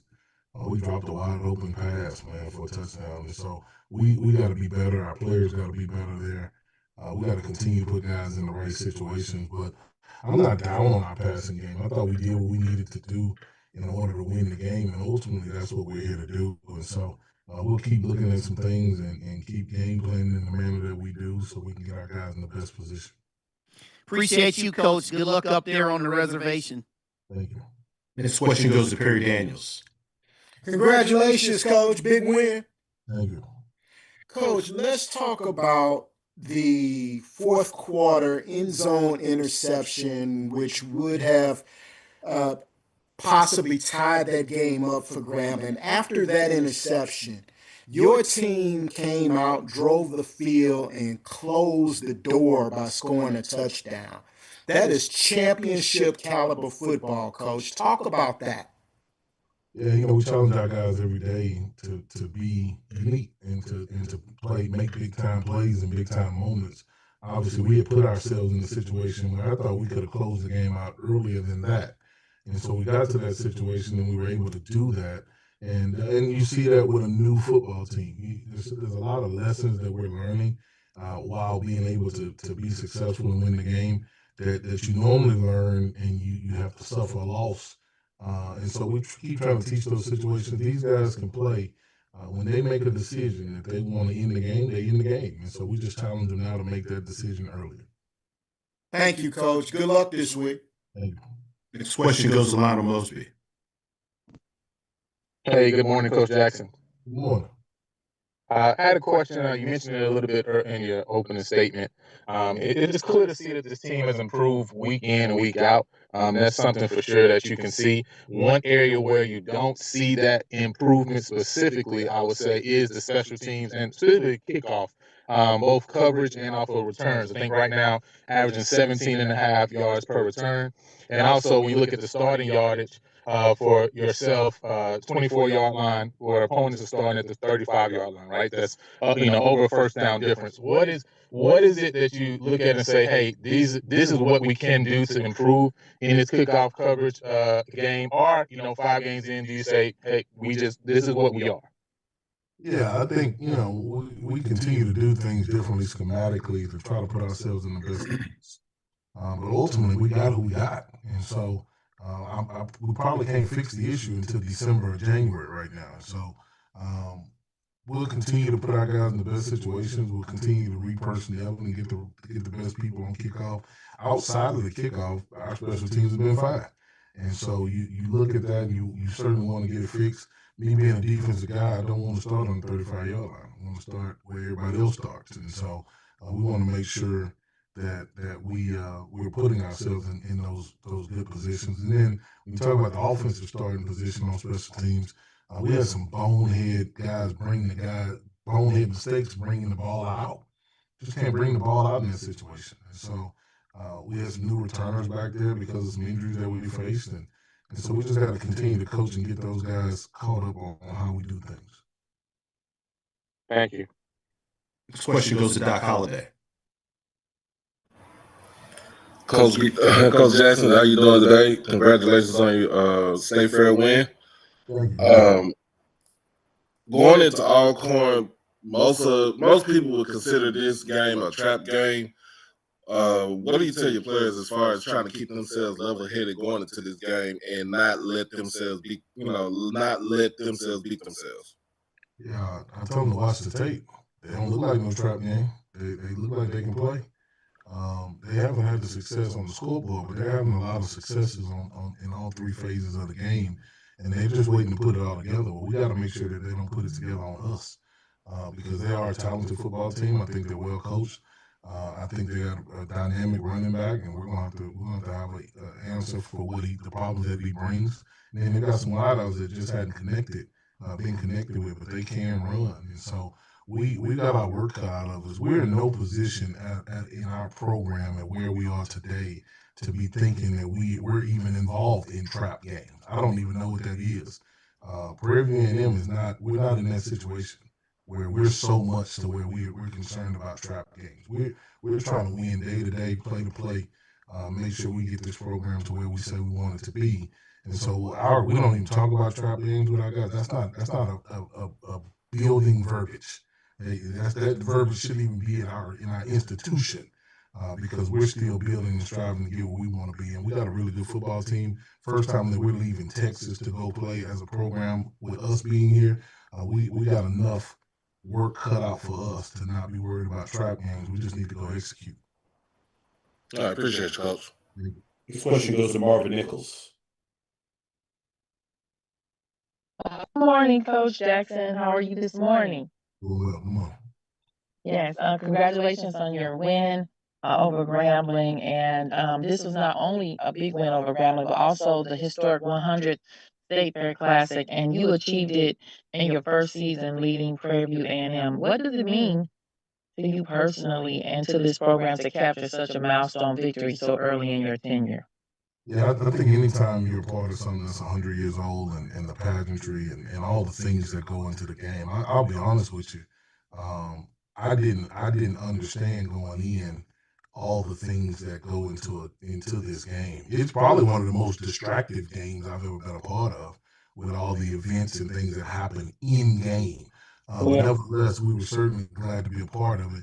I think for us, we don't look at it as being our first win in that environment or in this classic, in that classic. We're just trying to win week to week. We didn't come here to get classic game trophies. We came here to win the SWAC championship and ultimately Celebration Bowl. Something that we're never going to shy away from. I think these are things that we can collect on the way. And anytime we're playing for a trophy or playing in front of a large crowd and able to show our brand, we certainly want to be able to do that. And so really proud of our guys. Our first time that these guys played in front of that many people, I think they had 61,000 or something like that. But a lot of our guys are from Dallas. A lot of guys from Dallas played well. So if that's the case, I hope we play in Dallas every weekend. because we had some guys really show up and show out. And so, but we certainly were glad to be a part of it. But it was another SWAC West game for us that it was a must win because of what our goals are and what we want to do. Well, you all showed up grown, and congratulations again. Thank you. Thank you. Last question goes to Charles Porter. Hey, Coach, good morning. Morning. Congratulations, big win for Panther Nation. You just keep on rolling. Last week we talked about the running back room, which obviously is great. I mean, those guys have really come to class. Lamont McDowell did a great job, and Chase Bingham. Man, I tell you, we can't say too much about them. But your defense this week really complemented your offense. They were able to make some great stops towards the end of the game. You guys really played with poise. How do you keep that energy going into this week's game against Alcorn? I think our players are going on defense. They're understanding exactly. We play a little different style of defense here. It's no secret. Everybody's seen it by now. But I think there's some things, some verbiage and things that we say and things that we do in practice that are just different from a lot of people. And I think our players are finally starting to understand that. And it takes time. You know, we're in month 9 or going into month 10. We're not in year 2 or year 3. And so things are a lot different. A lot of guys that we have on our team did not go through spring ball. And so what you're seeing is a maturation of really from August to now and what it takes to get a football team ready to play. And our guys are starting to do better in understanding the way that we go about our business. And so we're really proud of them. Athletically, defensively, you know, we're not a great big group, but we can run a little bit. And I think they're understanding how to use their skill set within the schemes of what we do. And I think our coaches are putting our guys in better position to feature what they do. And so everybody is still learning everybody. And again, man, I said once before, we're going to write a book of teaching people how to win while trying to win. Because we certainly don't have the time to wait to win these games and to compete for championships. Thanks a lot, Coach. Again, congratulations. Great Panther moment this weekend. Thank you. Go Panthers. Coach, appreciate your time. Look forward to speaking to you again next week. All right, next we go over to Southern University and Coach Graves. Once again, if you do have questions for Coach, please utilize the raise your hand feature to get your question in the queue. Good morning, Coach. Good morning, Drew. How are you? Good, great, Coach. And we are behind schedule, so we appreciate your patience. Coach, if you could start us out with an opening statement, recapping your team's most recent outing versus Jackson State. Yes, last weekend, man, was great. It was a great atmosphere. The weather was great here in Baton Rouge. The Jaguar Nation showed up and showed out, sold the place out. You know, the atmosphere was electric. I thought, you know, it's typical Southern Jackson State atmosphere. Thought we prepared well, you know, the last couple of weeks to take on a very good Jackson State football team. We started off well for the most part, and then we you know, shot ourselves in the foot, and you can't do that against the good football teams. And so it's been something that's been an Achilles heel, so to speak, all season. We thought we, you know, went in with great game plans, and we just didn't execute well all the time. And hats off to Coach T.C. Taylor and Jackson State. Those guys did what they needed to do to win the football game. And so, you know, we're definitely disappointed that we did not get the win. But we're going to keep working and we're going to keep pushing and playing because, you know, we got to get ready. This season is long from over, and we're going to continue to work to accomplish the goals that we set forth. Appreciate those opening comments, Coach. First question goes to Wayne Cartwright. Coach Graves, good morning to you. Tough loss for you guys this week. I specifically want to talk and ask about, you guys had 13 penalties in the game, and I thought the turning point of the game was the running into the kicker on the punt in the end zone towards the end of the first half. On that play, did you guys call for a rush on the punter? And if so, what was the thinking into that? No, it wasn't. We actually had a return set up, and that's a true freshman, a young man who's a tremendous football player. He's a multiple state champion. We're fortunate to have him. You know, he went out and he did what he's supposed to do. he took the wrong angle, and a la, he ran into the kicker, but that wasn't the turning point of the ball game. The turning point of the ball, that's highlighted, and all that will always be highlighted because the outcome. Had we won the game, that wouldn't be a topic of discussion. The biggest thing that happened before that was we were in the red zone and we threw an interception in the end zone. We threw an interception in the end zone, then the punt, running into the kicker, and then we blew the coverage right before halftime. And so those three things were the turning point of the ball game for us. And again, that's a teaching moment. It's a young man that we know he's a tremendous player. He's out there playing as a true freshman, playing in a game of that magnitude. Typically, he doesn't do that. Again, aiming points and those things. We had a return set up, and unfortunately, he took a bad angle and he ran into the kicker, and it was a 5-yard penalty, and it was 4th and 5. So that's what gave them the ball back, which led to their score. They gave them the lead right at halftime. So again, we're gonna continue to teach and coach and learn and grow from those things. Appreciate that, Coach. I know you guys have a bye week this week again, so we'll talk next week. All right, take care. Next question goes to Perry Daniels. Good morning, Coach. Good morning. How are you? I'm super fantastic, Coach. I want to say some things for the Jaguar Nation here, then ask a question about that blown coverage. So you've lost 3 FCS games to Alabama State, Jackson State, and North Carolina Central, all 3 teams that may compete for the HBCU National Championship. Let's go to the blown coverage and your safety play overall in this game, Coach. What happened there? It looked like you were supposed to be in cover 3, and your safety allows somebody to run by him in the middle of the field. Well, 2 things happened. The play before I think they ran an over route, and I think he jumped that, and then it was just a blown coverage. It was blown coverage by a guy that's a veteran, which is uncharacteristic, and then we had a redshirt freshman back there. But our starting safety, Horatio Johnson, our captain back there, he was pulled from the game because of a medical issue.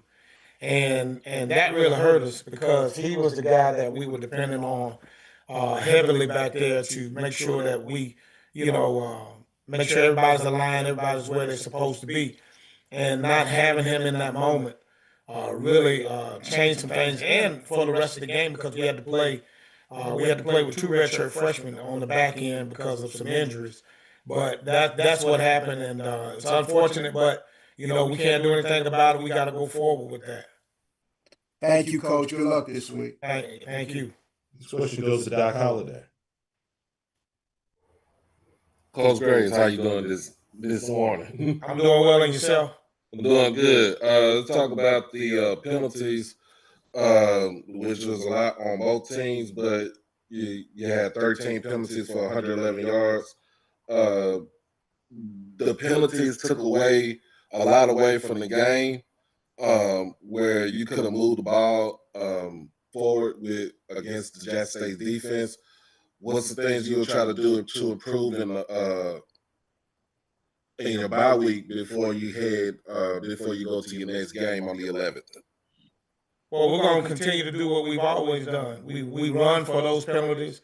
We ramp it up. The thing that again, the penalties that really get us and really drives me is the pre-snap penalties, and we had a number of those on Saturday. And of course, we're playing some young people in some spots, and then it's just focus and concentration at the end of the day. You got to focus in, you got to lock in, you got to concentrate. Those penalties, we had extremely too many of those. The other penalties, like I said all the time, those are judgment calls. We looked at, the defensive holding, the defensive pass interference. I think, defensive holding. The holding call was a legitimate holding call, but some of those other things, and then face mask. the face masking penalties, that means that we got to get our hands in the right place. Those are techniques when we're tackling. You got to get your hands in the right place. You gotta shoot your hands and run instead of reaching and grabbing. And those are the things that we're gonna constantly work on, like we did previously, and we do every day and every week.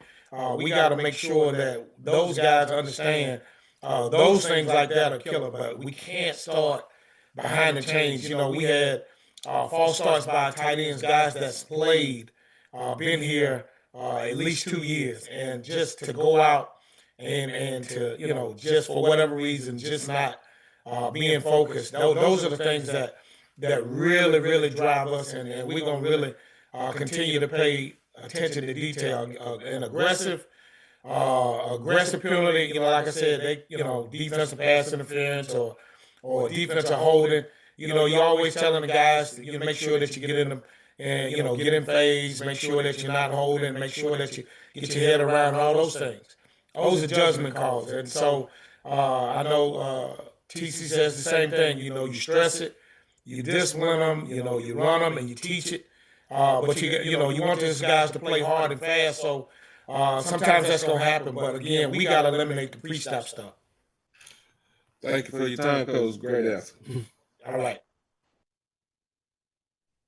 Next question goes to Doc Holliday. Nah, you good. I apologize. Next question goes to Troy Lloyd Brown. Good morning, Coach. How you doing? I'm doing well. How about yourself, TJ? Doing all right. Doing all right. Yeah, just a question on I guess a less heralded player, Zach Yassine, redshirt senior D tackle. I guess how special or I guess impactful has he been? Someone that's waited his turn at the program. I think he's been there since 2022, and now is been a starter since the season opener, and is also a leader for the team. I guess how special is it to have a player like him? Well, you always want guys to be leaders, especially guys that's been around. But we don't really consider guys that's been around. Those guys are solely the leaders of the team. We want leadership to come from the guys that first got here to the guys that's been here. But he's worked, he's waited, he's worked, he's been playing the last few years. He's doing a good job for us. And it's always good when you got experienced guys that have gone through the system, gone through seasons of what we're doing. It helps. Experience is great, and him being a guy that's been around here 3 years has been helpful for what we're doing up front defensively. Got it. Thank you, Coach. Next question goes to Marvin Nichols. Good morning, Coach. This is Marvin Nichols from NTMV Sports. How are you? Good morning. I'm doing well. And yourself? I'm well. Coach, I want to talk about something positive. Your team came out with energy, grabbing 13-10 lead in the second quarter and hitting a huge 73-yard touchdown run by Trey Holly. What did you see from your offense early that gives you confidence about their ability to create explosive plays moving forward? Well, I thought the coaching staff and the players did a great job of executing the game plan. They saw some things they were doing. They did a great job. I thought the offensive coaches did a really good job of in-game adjustments. They saw some things that we could take advantage of, and the offensive line and the quarterback and the running backs, of course, were in sync, and we took advantage of something that we seen, and we executed. And once Trey gets the ball in his hand, he's dynamic, he's explosive, and he knows how to find the end zone. I really. Even though we're playing some musical chairs up front with the offensive line because of some injuries, those guys are the young guys, the freshman guys, redshirt freshman guys, along with the juniors and seniors. Those guys are really working well. They're communicating and they're talking, something that we weren't doing early on. Those guys are really understanding they have to communicate because they have to be more in sync than any other position on the field, and those guys doing a good job with that, and it was good to see that. Well, keep pushing through, and good luck to you next couple of weeks. All right, thank you. We're going to take one quick final question from Troy White. Good morning, Coach. Or good afternoon, Coach. I'm sorry. How you doing? I'm doing well. The pass defense coming into the season had expected to be the strongest point of your defense this year. And against this Jackson State team, in the first half, the defense played really sound. The second half, it kind of got away from you, especially on third down conversions. Can you tell me the adjustments you guys are going to make going forward to improve this pass defense?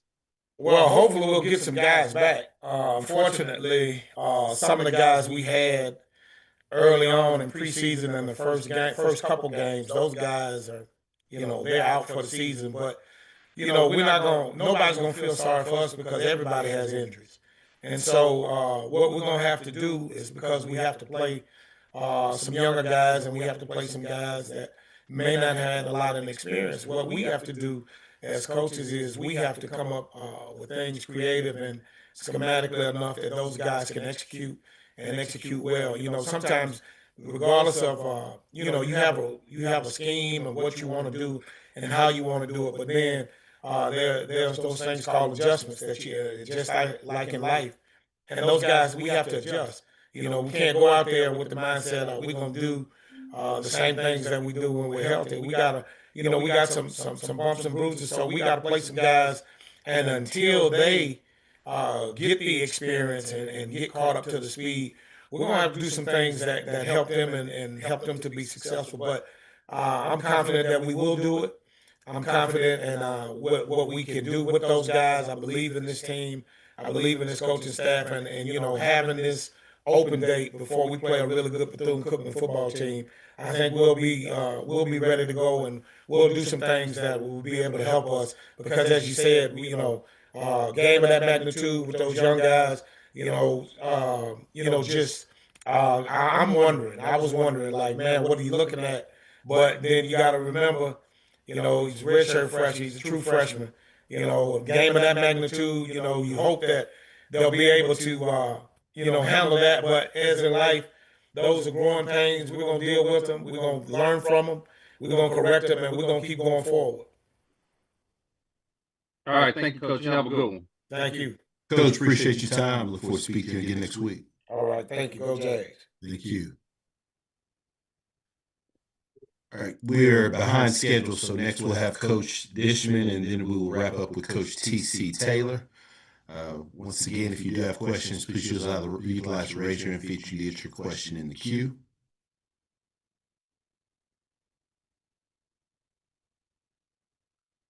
With that being said, happy to be joined by Coach Dishman with Texas Southern University. Good morning, Coach. I believe you're on mute, Coach. Yep, got you. Good afternoon. I'm not going to hold you guys long. I have to run here in a few minutes. So go ahead. You can start us out. Thank you.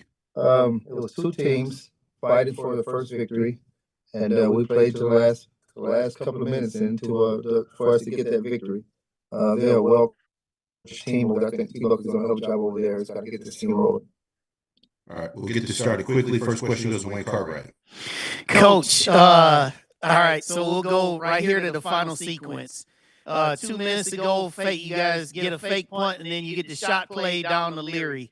First off, were you ready for the fake punt? And then how do you see this final drive going to get this win as a turning point for your team where you guys are? Well, that's decision the head coach made. I think if I was in that same situation, I would probably do the same thing of trying to get the ball back as fast as possible to my team. So, but as we go out on the field, we always tell our players, watch the fake, and in case something happened, they did. All right, Coach. Next question goes to Tanner Spearman. Good afternoon, Coach. You guys had 145 rushing yards, 3 touchdowns against Valley. You guys have done a pretty good job running the ball this year. How have you felt about the way that unit is played, and how do you feel they match up against the run defense of UAPB?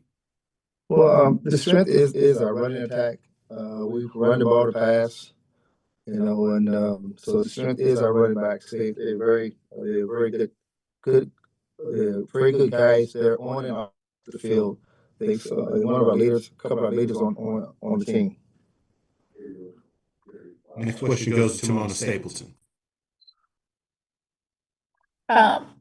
Good morning, Coach Dishman. How are you doing? I'm fine, ma'am. You? I'm good, thank you. I had a quick question. I see that KJ Cooper, he did have 161 yards passing. One of the things I wanted to hone in on is, though, that in terms of rushing, he had 60 yards gain and then a 53 loss. Can you talk a little bit about, I guess, maybe protecting the quarterback or keeping him in the pocket more and reducing that amount of lost rushing yards? Well, anytime you always have to protect the quarterback. You know, he's the guy that have to be able to run your offense, and if you can't protect the quarterback, you're on for a long day. So we always have to protect the quarterback, no matter if it's KJ, Pop, or whoever's back there, or Carter. We have to protect them and make sure they can get the ball to our playmakers. Our playmakers, our receivers outside, get the ball to our running back. So as much as we can protect them and keep them upright, the better chance we have a chance of winning the game. Last question goes to Troy White. Good afternoon, Coach. I'm going to get right to it. You guys won a close, hard battle. How does it feel to win a close game going into SWAC play? Well, it feels great. You know, it's good for our players. It's good for our program. Knowing that we can fight back and battle and come up with a victory. You know, we had a game similar in the year we didn't win, and now to come back to win one, it's still good for our program and for our guys. All right, Coach, you have a great day. I look forward to more progress from you guys. Sounds good, General. Appreciate it, Coach. Thank you. Thank you. Bye. All right, next we're going to go over to Jackson State and Coach T.C. Taylor. Once again, if you do have any questions for Coach, please utilize the raise your hand feature to get your question in the queue. With that being said, happy to be joined by Coach Taylor with Jackson State. And Coach, apologies for the delay. We're behind schedule, but we appreciate your patience. Hey, no problem. Thank you. Yes, sir. If you could open us up with a statement, Coach, regarding your team's most recent outing at Southern. It was a good weekend for our football team. You know, to go on the road down in Baton Rouge. The stadium was full. You know, you talk about the Boombox Classic. Great atmosphere down there, but it was all about getting that first conference win and, you know, winning on the road for us. Great football game, though. I thought Coach Graves and his staff did an excellent job of getting those guys motivated coming out to play. You know, and they came out and played well. But our football team did a good job responding. I thought we didn't play our best football in the first quarter, and we knew that they were dealing with some injuries, you know, on the back end of their secondary, and it was an opportunity we could take advantage of in that football game. And our receivers stepped up to and answered the call. Jacoby and Morgan played a great football game. I can't say enough about him, you know, coming out in that type of atmosphere and responding. You know, the critics have been tough on him all year about his play thus far in this season, but he responded and played well. Defense played well. Trey Holly is a special player. Let me say that running back at Southern. He is a special football player. He can run the ball well. He did his thing out there, but very pleased with our defense. We were able to hold them to 13 points in that football game and found a way to separate in the second half. Appreciate those opening comments, Coach. First question goes to Wayne Cartwright. Coach TC, how are you today? Congrats on the win. Thanks. How you doing, Mr. Cartwright? I am doing well. Jacoby and Morgan, 337, 2 TDs, no turnovers. That was excellent. But what I want to start with you today is 13 penalties. And I know you have been talking about discipline and trying to get these penalties under control. Now, I'll admit some of the penalties were but for some of the ones that were penalties, what is the process that you're continually undertaking with this squad to get them to be more disciplined, to not commit some of these self-inflicted penalties? Well, we brought them in yesterday, and if you was out there yesterday, it wasn't a pretty day for them yesterday, you know, following that win. You know, we just got to continue to discipline. But it's been a heavy, you know, penalized season for the league in general. And, you know, we just got to be smart and more disciplined. That's what I told our players on yesterday. I did a cut up for them and talked about, you know, hand placement on certain things, the jumping offside, stuff like that, just the little things like that where you leaving in the referee's hands. We can't do that. You know, we got to be better at it. The one blessing I will say behind it, though, that whole deal is, you know, we were a good enough team to overcome it. But, you know, I told them down the road when you get into the month of October, early November, you know, these things can cost you in a football game. Right now we're able to overcome those 10 penalty games, but we got to get better. But I got to continue to just stress it with this football team. You know, they're playing hard. They're playing extremely hard. The players are, and, you know, the coaches are coaching hard, but it's just something I just got to continue to preach hourly and day in, day out with this football team. No problem. And just for the record, 97 total penalties across the 6 games in the SWAC this week. Good luck this week against my team, Alabama A&M. All right, see you there. Next question goes to Perry Daniels. Good afternoon, Coach. Good afternoon. How you doing, Perry? Oh, you making it a tough Monday for me. You made it a tough Monday for me, but that's all right, Coach. Yeah, look, your Tigers look great. We talked about Jacoby Morgan's play. Let's talk about Ahmad Miller and his game as a receiver. Yeah. You talking about the running back, Ahmad? Or you just Yeah, saying the running back. Yes, Yeah, absolutely. okay. Yeah, I mean, Ahmad, he's a bell cow back there. You know, we're rolling about 3-4 guys, but he's leading the charge in that run game. If you look at this young man, he has great size, great balance. I think one of the more elite backs in LCS, but he still has a lot of football in front of him. You know, big time speed, and when we need those tough yards, and he goes out there and gets it done. You know, he's been injury plagued since he got here, but now he's healthy. You know, you can see what a healthy Ahmad Miller brings to this JSU program and what he means to this JSU program. You know, and everybody know when you play JSU, we're gonna start by running the football. And he leads the charge on that with those old linemen up front. And I can't say enough about him in the season he having right now. The thing that I like about him is him, you know, sharing the time with Denario Davenport, Travis Terrell, all those other backs, and he just, you know, take advantage of the reps that he's getting. You know, he's a guy that's more than capable to carry the ball 20 plus times, but he goes out there and get those 10, 11 carries, and, you know, he get you those tough 100-yard games. Thank you, Coach. Good luck this upcoming week. Your squad's looking really good. Thank you. Appreciate it. Question goes to Doc Holliday. Coach TC, how you doing this afternoon?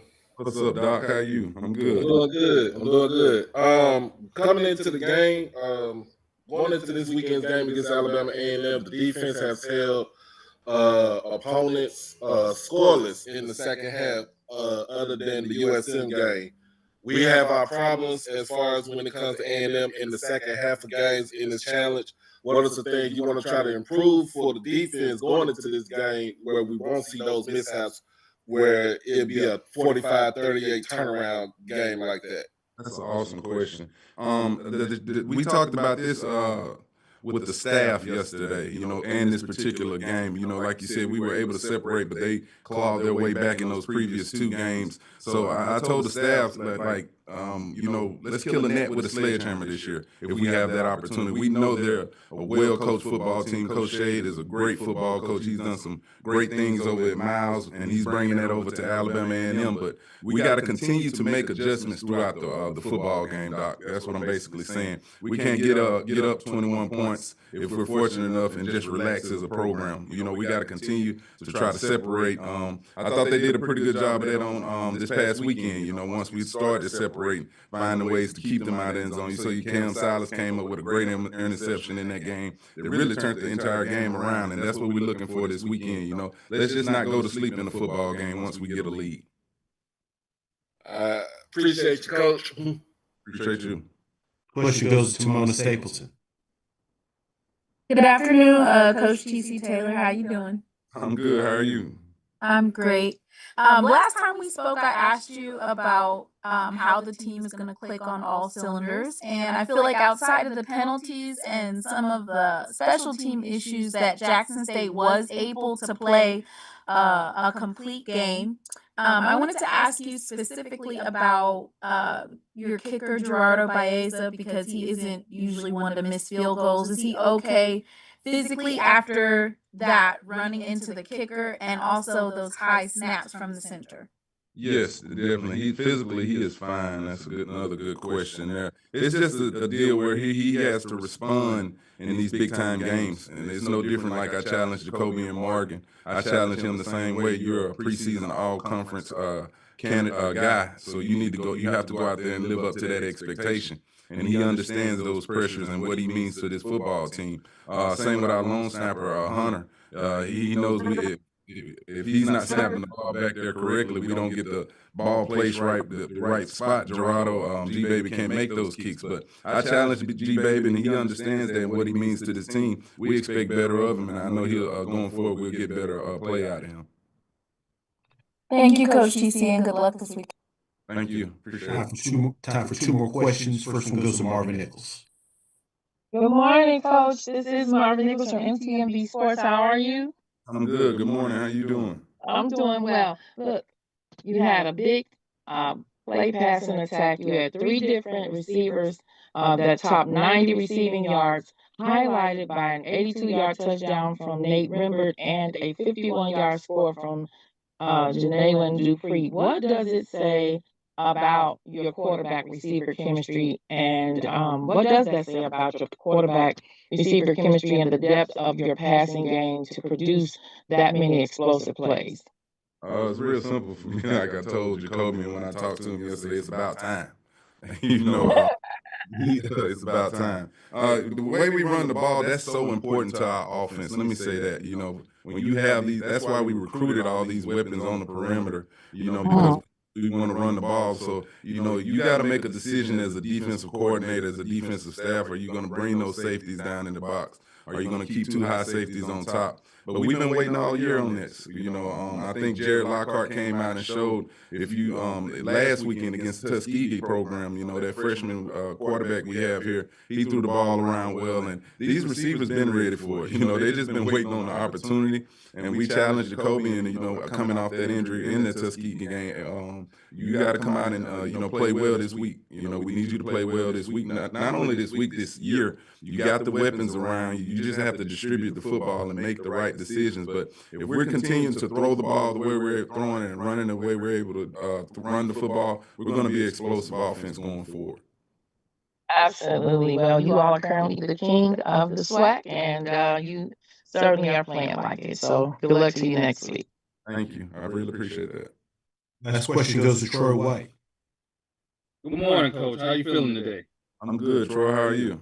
I'm doing well. The last time we talked, I asked you about young players. Yes. One of the players you did not tell me about was Travis Terrell. And in your running game, he seems to be a great spellback. Tell me about his development and what you look for from him going forward. Just to continue to get better each and every day. Travis, if you know Travis Terrell, he's a young man that we brought in last year out of Georgia that really, he wants it. That's why he's a preseason all-conference performer as a kick returner. Every time he touched the ball, last year as a kick returner, it was a touchdown or explosive play. Even the opportunities he had when he was sharing time with Herb Mulligan, on some of those runs. But he's a guy that wants it. He works his butt off. I'm gonna say that about him. But still a young player, and you have to kind of keep him grounded at times because he gets to wanting it so much. I'm not saying he's a selfish player, but that passion that he shows for the game. And I tell him, you got to keep that bottled up. And there's still a lot left in him. People hadn't been kicking to him this year. I wouldn't either if I'm on that other sideline as well. But we just try to, create as many ways of getting him the football, in our offensive scheme, whether it's on special teams or whatever. But he's a phenomenal talent. We're blessed to have him here, part of Jackson State, and we want to keep him here going forward. All right, thank you, Coach. Good luck going forward. You have a good day. You too. Thank you. Appreciate your time, Coach. Look forward to speaking to you again next week. All right, thank you guys. Thank you. All right, we have received notification that Coach Colsey is not going to be able to join us on our call, so we will actually have Dennis Driscoll reaching out to media. They'll be setting up a separate Zoom session for Coach to participate in with media. He's actually in the process of attending a funeral service. So condolences to Coach Colsey. With that being said, this is going to conclude our SWAC football head coaches media session for Monday, September 29th. And just a reminder that all SWAC football